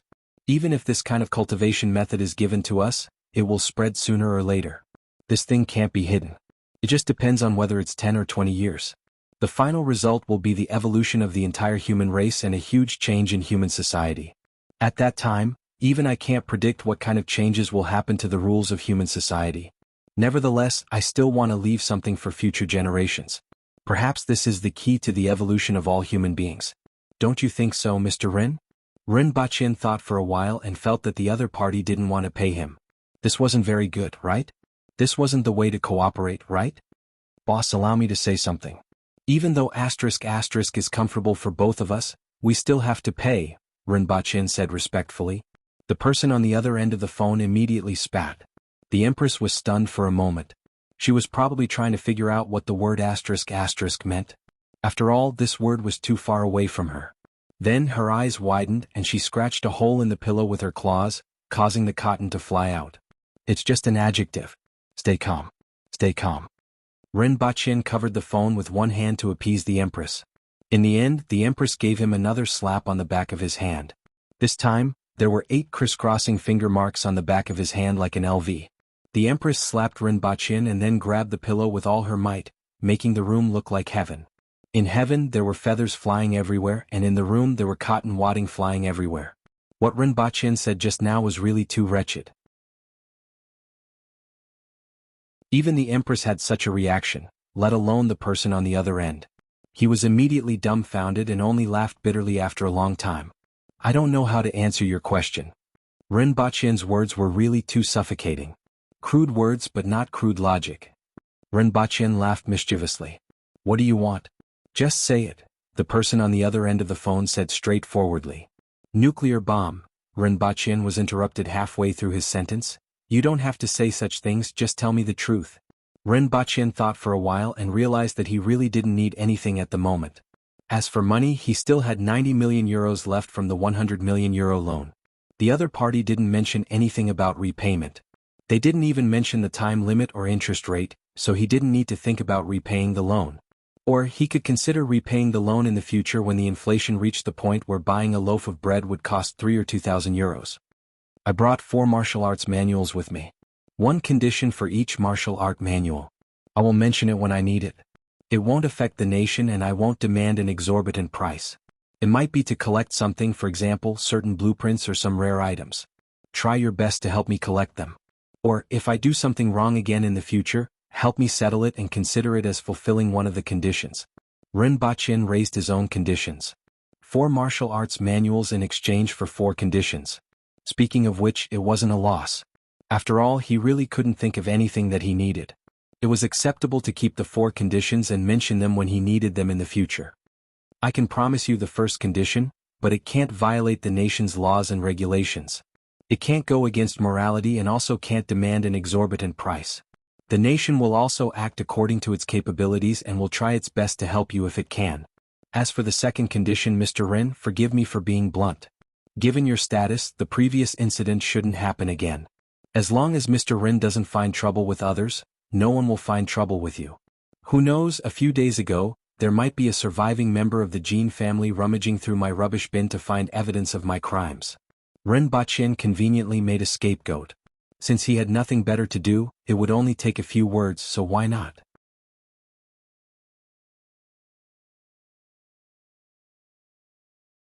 Chapter 299. In the end, both parties came to an agreement. In the afternoon, 3 cars arrived, and more than a dozen people alighted to carry the 4 secret manuals and a text comparison table that Ren Baqin had written before into a password-protected box. At the same time, they left behind a memo stating that the big shots would recognize today's conditions in the future. Of course, no one knew what would happen when the time came. No one could predict something that far in the future. Ren Baqin felt a lot more relaxed after settling the matter. He felt the cool breeze blowing in from the window. In the past, after experiencing a harsh winter, it would feel good when the flowers bloomed in the spring. It was as if the bodily functions of the body had become more active. However, he didn't feel much after returning from Dayo. After all, the temperature in Dayo during winter was almost the same as summer here. There wasn't even the slightest bit of bleakness. Naturally, he didn't feel as if his body and heart had been revived after experiencing a cold and bleak winter. He casually looked at the news on his phone and suddenly realized that the hover motorcycles that were equipped within the rich nation last year were actually ready to be launched on the market. In the past, it took a long time for an item to be launched on the market. However, he only spent half the time, so he felt that it was much faster. This thing is quite interesting. Ren Baqin carefully looked at the parameters of the hover motorcycles. It mainly used a drone to lift the body of the vehicle and could fly at a height of a few to 10 meters above the ground. What is it? The Empress heard Ren Baqin's voice and stretched her head over. The two of them were almost touching. This distance was already considered normal for the two of them, and neither of them felt that there was anything wrong with it. This is a flying motorcycle that can fly at a distance of a few to 10 meters above the ground. It's quite interesting. In the future, we won't have to worry about crowds on the streets. Ren Baqin showed her the item on his phone and laughed. The Empress's eyes began to shine as if it was something very interesting. I want this. The Empress immediately made the decision. This thing could fly at a height of 10 meters. It was a little dangerous for ordinary people, but it wasn't a problem for the Empress. Even ordinary aboriginals wouldn't be too worried. However, it consumed too much electricity. It could only fly for about half an hour with a full charge, and its speed wasn't fast either. It could only be considered an oversized toy at a speed of 48 kilometers per hour. It seems that we have to speed up the installation of electricity in the palace. Ren Baqin started to use his phone to search for solar energy storage batteries. After all, he still needed electricity to play with some interesting things such as this flying motorcycle. After searching for a long time, he finally found a battery that met his requirements. It had a capacity of 3000 Ah, which was equivalent to 36 kilowatt-hours of electricity. One battery was equivalent to 10 ordinary batteries that he used before. The Empress could switch on the air conditioner and look at her laptop. At the same time, she could switch on those light strips. This was enough for her. The weight was 255 kilograms. Although it was a bit heavy, it could still be taken away. At the thought of this, Ren Baqin immediately called the manufacturer. After making some inquiries, he ordered 10 of these batteries, 100 ordinary batteries, and a set of solar crystal panels. Then he found another merchant and ordered 100 sets of street lighting equipment. Then he went to a rental website to look for a storage unit. For the next 2 days he was busy with this matter. First he rented a warehouse in the suburbs. Then he asked the 2 merchants to transport the goods to the warehouse by truck. Through Qingqing he hired 2 security guards to guard the warehouse. None of this could be hidden from the public and the nation would easily find out. Ren Baqin didn't care either. What's wrong with batteries? Why can't I use my phone or something? It would be strange if the blessed enclave had electricity. After getting someone to send a battery to his house, he and the Empress returned to Yangxin Palace Hall. Currently, he had more than 300 kilograms of strength. It was just enough to bring back the battery, the Empress, and a small portion of the Empress's snacks. With this battery, the electricity problem in Yangxin Palace Hall was completely solved. With 3000 Ah of electricity, even if all the light strips were switched on, it would still be enough to last for 8 hours. Just 3 batteries would be enough to last for an entire day. Furthermore, he had ordered 10 batteries. Even the spare batteries were sufficient.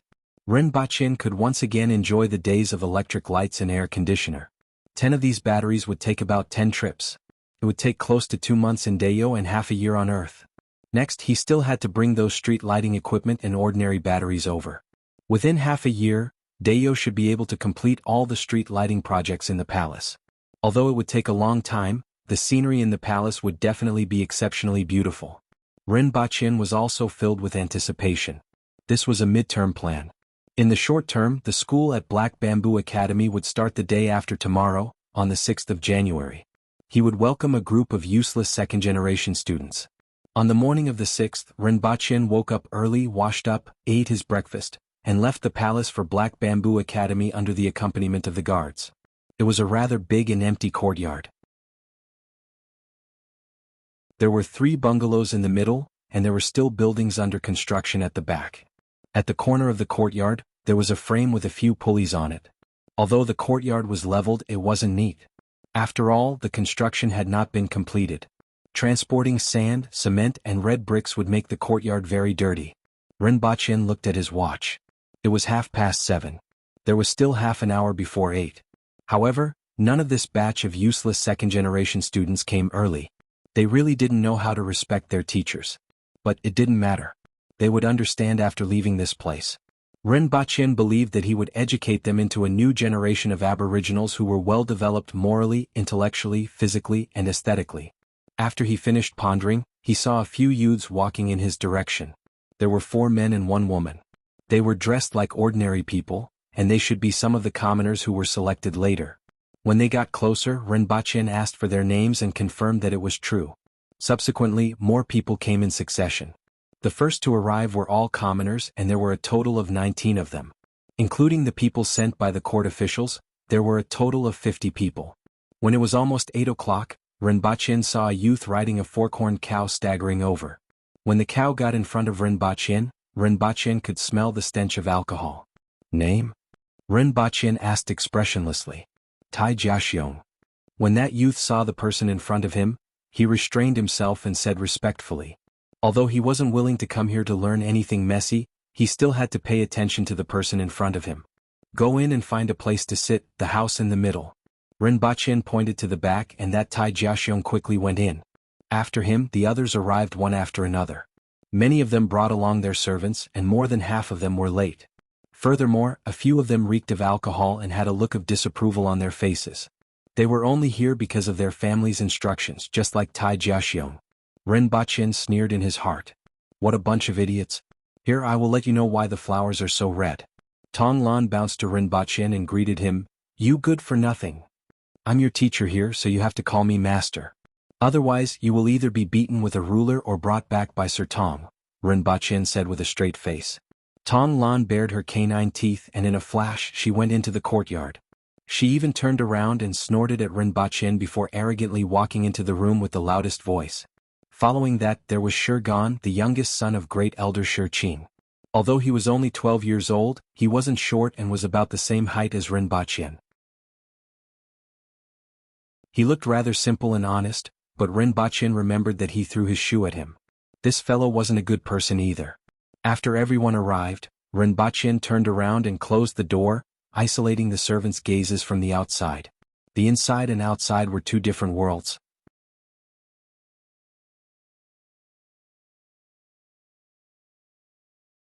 Chapter 300. As one of the only 3 classrooms in the academy, the room wasn't small. The chairs and tables inside were arranged neatly, exactly the same as those on Earth.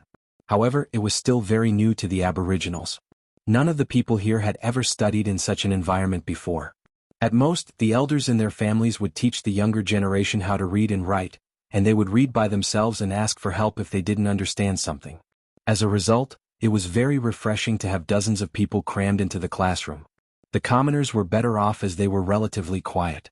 Although they were commoners, most of them were the children of petty officials or had some kind of relationship with them. The remaining 30 or so people began to call their friends and make a ruckus. Rinpoche could hear the ruckus from afar in the courtyard. He walked into the room with a sneer. Although the noise was much softer, it was obvious that they didn't care much. Quiet. Rinpoche knocked on the table, but the noise wasn't much softer. In particular, the voices of those who were hungover were particularly loud. Rinpoche stood in front of them, glanced at them expressionlessly and said again, "What are you bunch of useless people doing here?" As soon as he said this, the room suddenly became quiet. Everyone stared at him and many of them looked angry. If it weren't for his special status, they would probably have started a fight. "It's better than someone being hung on a pillar," someone said, and everyone burst into laughter. Ha ha ha ha. Rinpoche's expression didn't change, but he made a mental note of Shurgan. "Although I'm not strong at my level, you can participate in the lantern show and even touch the lampstand. I'm afraid that others won't even bother to look at you," Rinpoche continued. "Let me clarify something here. It's not that I want to take you in, I just want to take in a few disciples. It was your elders who sent you here. To put it bluntly, you are a bunch of useless people who can't do anything and won't be able to do anything in the future. Your elders don't want to see you at home like pets for the rest of your lives, so they sent you here." Rinpoche continued to sneer. After he said this, many people's faces turned red. Many of them weren't talented in their families, and they knew that Rinpoche's words were like a knife poking at their wounds. As the saying goes, don't hit someone in the face and don't expose their shortcomings when scolding someone. Rinpoche was taking turns to hit someone in the face and expose their shortcomings, specifically picking the most painful spots to hit. "Who are you calling trash?" Someone stood up and scolded. "Isn't that so? Don't you have any F***king idea why your elders sent you here?" Rinpoche had a malicious look on his face as he mocked them to the max. "Let's see who's the real trash." A young man shouted angrily and smashed the table into countless pieces. He then stomped on the ground and pounced toward Rinpoche. "Umph." The corners of Rinpoche's mouth curled into a sneer. His eyes were filled with malice as he raised the Type 81 rifle and fired. He had already guessed that this would be the result. When he entered, he picked up the Type 81 rifle and placed it on the podium. 222. 3 gunshots rang out and the man fell to the ground with blood spurting out of his body.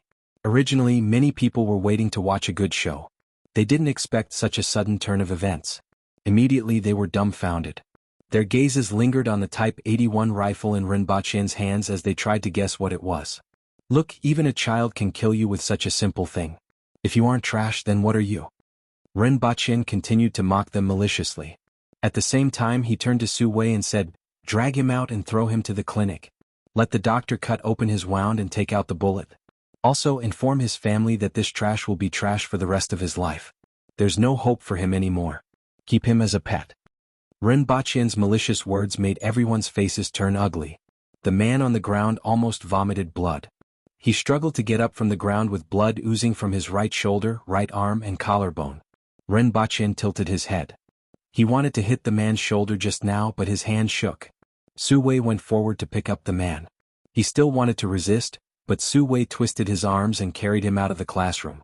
After a while he came back and continued to stand in the same corner. "Look, you don't even know what strength is. In my eyes all of you are trash. Of course in the eyes of others you are the same." Rinpoche continued to mock them. "I'm different from them. Don't confuse me with them." Tong Lan immediately retorted. At the same time she sprinkled a handful of salt on the wounds of others. Many people glared at her, but there was nothing they could do. Shurgan curled his lips. He also wanted to say this. "You are slightly better than them." Rinpoche had to admit that according to the standards of this world, Tong Lan could be considered a genius.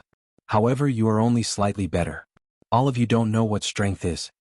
Tong Lan was immediately unconvinced when she heard this. "Even you can't beat me.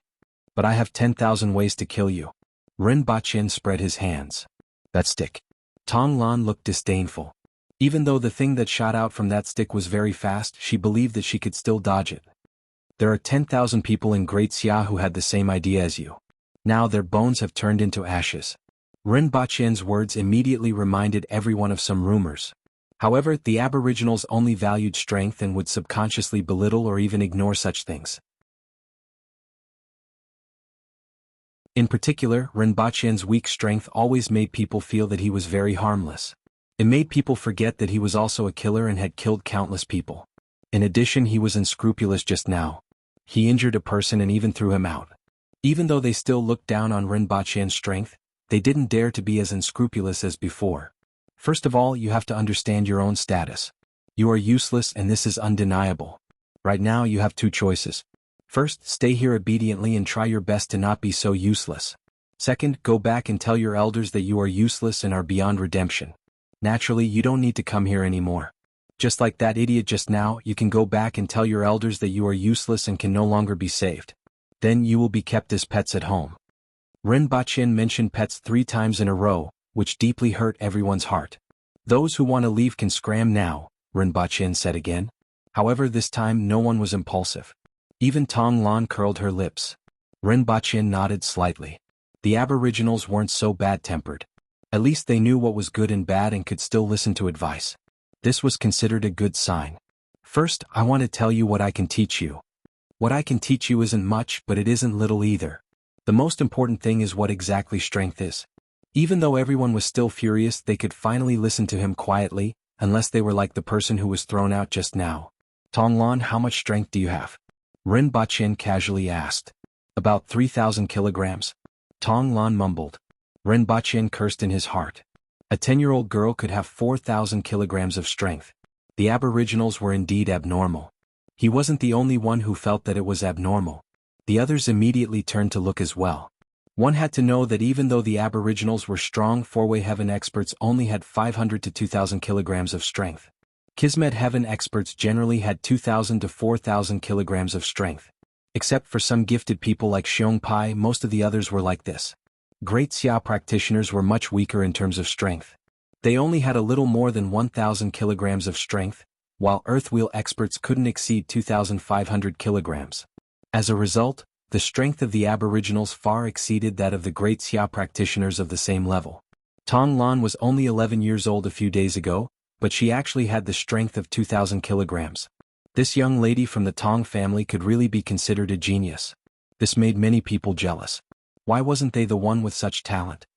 In that case, do you know how to move something that weighs 40,000 kilograms? Without destroying anything, you're the only one. That's impossible. Tong Lan immediately said. If it's impossible, I won't say it.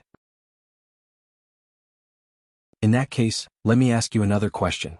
Can anyone lift themselves up? Your weight is about 200 to 300 kilograms, and your strength is several times that. Can any of you do it? Rinpoche looked at the crowd below and asked. Then he really saw a few idiots trying to lift themselves up.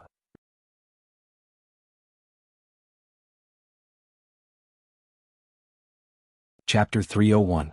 Why can't you lift yourself, who weighs 200 to 300 kilograms? It seems like a simple task, but none of you can do it. Rinpoche looked at the crowd. There were 49 students, 34 boys and 15 girls. They ranged from 13 to 18 years old. Rinpoche saw that everyone was looking at him doubtfully after they tried it. It was as if they were wondering why they couldn't do it. Rinpoche then said, "This is what I want to teach you. What is force, how is force conducted, and how is force used? How can you do things that you can't do? How can you move objects that are several times heavier than your own strength? Of course, the most important thing is the nature and principle of matter in heaven and earth. This subject is called physics. You should be glad that you can sit here and listen to me talk about this because it clarifies the nature of matter in heaven and earth. After learning this, you can truly see the world. Everyone here should know me. Let me introduce myself again. I'm Rinpoche, also the superintendent of this Black Bamboo Academy. You are the first batch of disciples here, so you can call me teacher. Towards a person who can teach you knowledge, a person who can decide whether you stay or go in this academy, you must maintain sufficient respect. At the same time, as a pioneer in knowledge and someone who knows more than all of you combined, you must also maintain sufficient respect. Do you understand? Rinpoche propped his hands on the table and looked down at everyone. Everyone understood, but no one said anything. Understood, teacher. The person who spoke was a young man named Su Ping, who was considered an ordinary disciple. After he spoke, the other ordinary disciples followed suit. What about you? Are you mute? My words are very clear. I'm the boss here, so you have to answer my questions. If you don't want to stay here, go home and be a pet. Now, do you understand? Rinpoche raised his voice and said coldly, "Understood. Understood. Understood." Everyone was intimidated by Rinpoche's imposing manner and answered softly, "Louder. Is this a food market? It's so messy." Rinpoche frowned and looked dissatisfied. "Understood." This time the voices were much louder, but it was still very messy. After all, it was difficult for these undisciplined Aboriginal youths to answer at once. Although this was an extremely simple matter for the Earthlings, it was not a difficult task. Rinpoche nodded slightly and said, "A country has its laws, a family has its rules, and an academy has its own rules. When the time comes, I will tell you what you can and can't do. If you violate the rules, you will be beaten and punished if you deserve it. In serious cases, you will be expelled from the academy just like that idiot just now. You all know your own situation very well. Most of you have a foreseeable future. You will achieve nothing and have no value. All you can do is maintain this state of being alive." Yes, it's a state. You look alive, but in reality there's nothing. You're all hollow. Even if you peel off your skin and put it on a wooden frame, there's no difference between you and yourself. Because this is how you are. Your insides are empty, nothing at all. You only have the appearance of being alive. Although many people are like this, do you want to be like this too? This Black Bamboo Academy is your only chance to learn something, to do something, and to leave something behind. Let those who think that you are useless open their eyes wide and look at you in a new light. Therefore, cherish the opportunity to learn here. This is your only chance, Rinpoche said word by word as he looked at everyone. Following his words, the expressions on many people's faces changed. Anger, unwillingness, contemplation, and various other expressions appeared on their faces. Ever since they were young, this was the first time someone had spoken to them like this. It was also the first time someone had said these things to them. Rinpoche had pointed out their future. Although they were unwilling, they had to admit that his words were correct. It was just like what he said. Only two people were different from the rest. One was Tong Lan. She turned her head to look at everyone's expression, then looked at Rinpoche before turning her head to look at everyone again.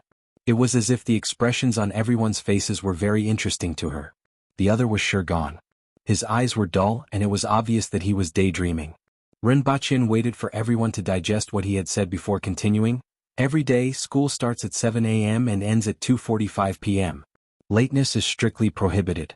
There are 4 classes every day, and there will be a 15-minute break between each class. Currently there are 4 subjects. The first one is language. The language that you are currently learning is too complicated and needs to be simplified. This is the simplest subject, but it also includes basic moral and quality education. A civilized society is bound to be orderly and has a certain moral standard. Moral standards are often higher than the law. Just like not bullying the old and the weak, this is the most basic moral standard. The second subject is mathematics. I don't want to see you counting with your fingers for addition and subtraction of more than 10 digits. You only have 10 fingers, which isn't quite enough. The third subject is physics, which is what I just said. It is the natural science that studies the most basic structure of the material world, the most common interactions, the most general laws of motion, and the experimental methods and thinking methods used. The fourth subject is chemistry, which is also a natural science. It mainly studies the composition, nature, structure, and laws of change of matter, as well as the creation of new matter. The first 2 subjects are the basics, and the last 2 subjects teach you the essence of this world. There will be an assessment every month. Those who fail the assessment will be punished. Those who fail multiple times will be expelled from the college. Do you understand? Rinpoche asked loudly. Understood. Although everyone said that they understood, they were actually dumbfounded. What were the last 2 subjects talking about? They didn't understand at all. We have already learned how to read. Why do we have to learn again?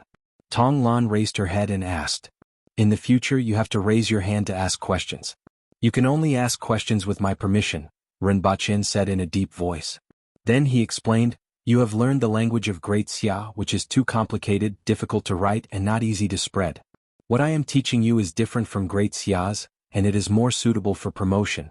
I hope that in the future at least many people in Dayo can read and understand the news and newspapers, instead of the current situation where 99% of people are illiterate and have to guess what they read. What's the news? What's the newspaper? The little girl continued to ask. The news is something that happens in this world. It is recorded so that everyone can know about it in a timely manner. As far as the situation in Great Xia, as near as what happened in Lan City, as far as national affairs, various government decrees, and as low as the fight between your grandfather and Sir Chin in the brothel last night. That you're tuning in to the Han Lee's Wuxia Chronicles YouTube channel. We're so grateful for your support, and don't forget to subscribe to join us on this incredible journey through captivating stories. Your generosity through donations truly makes a world of difference, as it's the primary source of revenue that allows me to expand and enhance this channel for you. Thank you from the bottom of my heart for being a part of this adventure.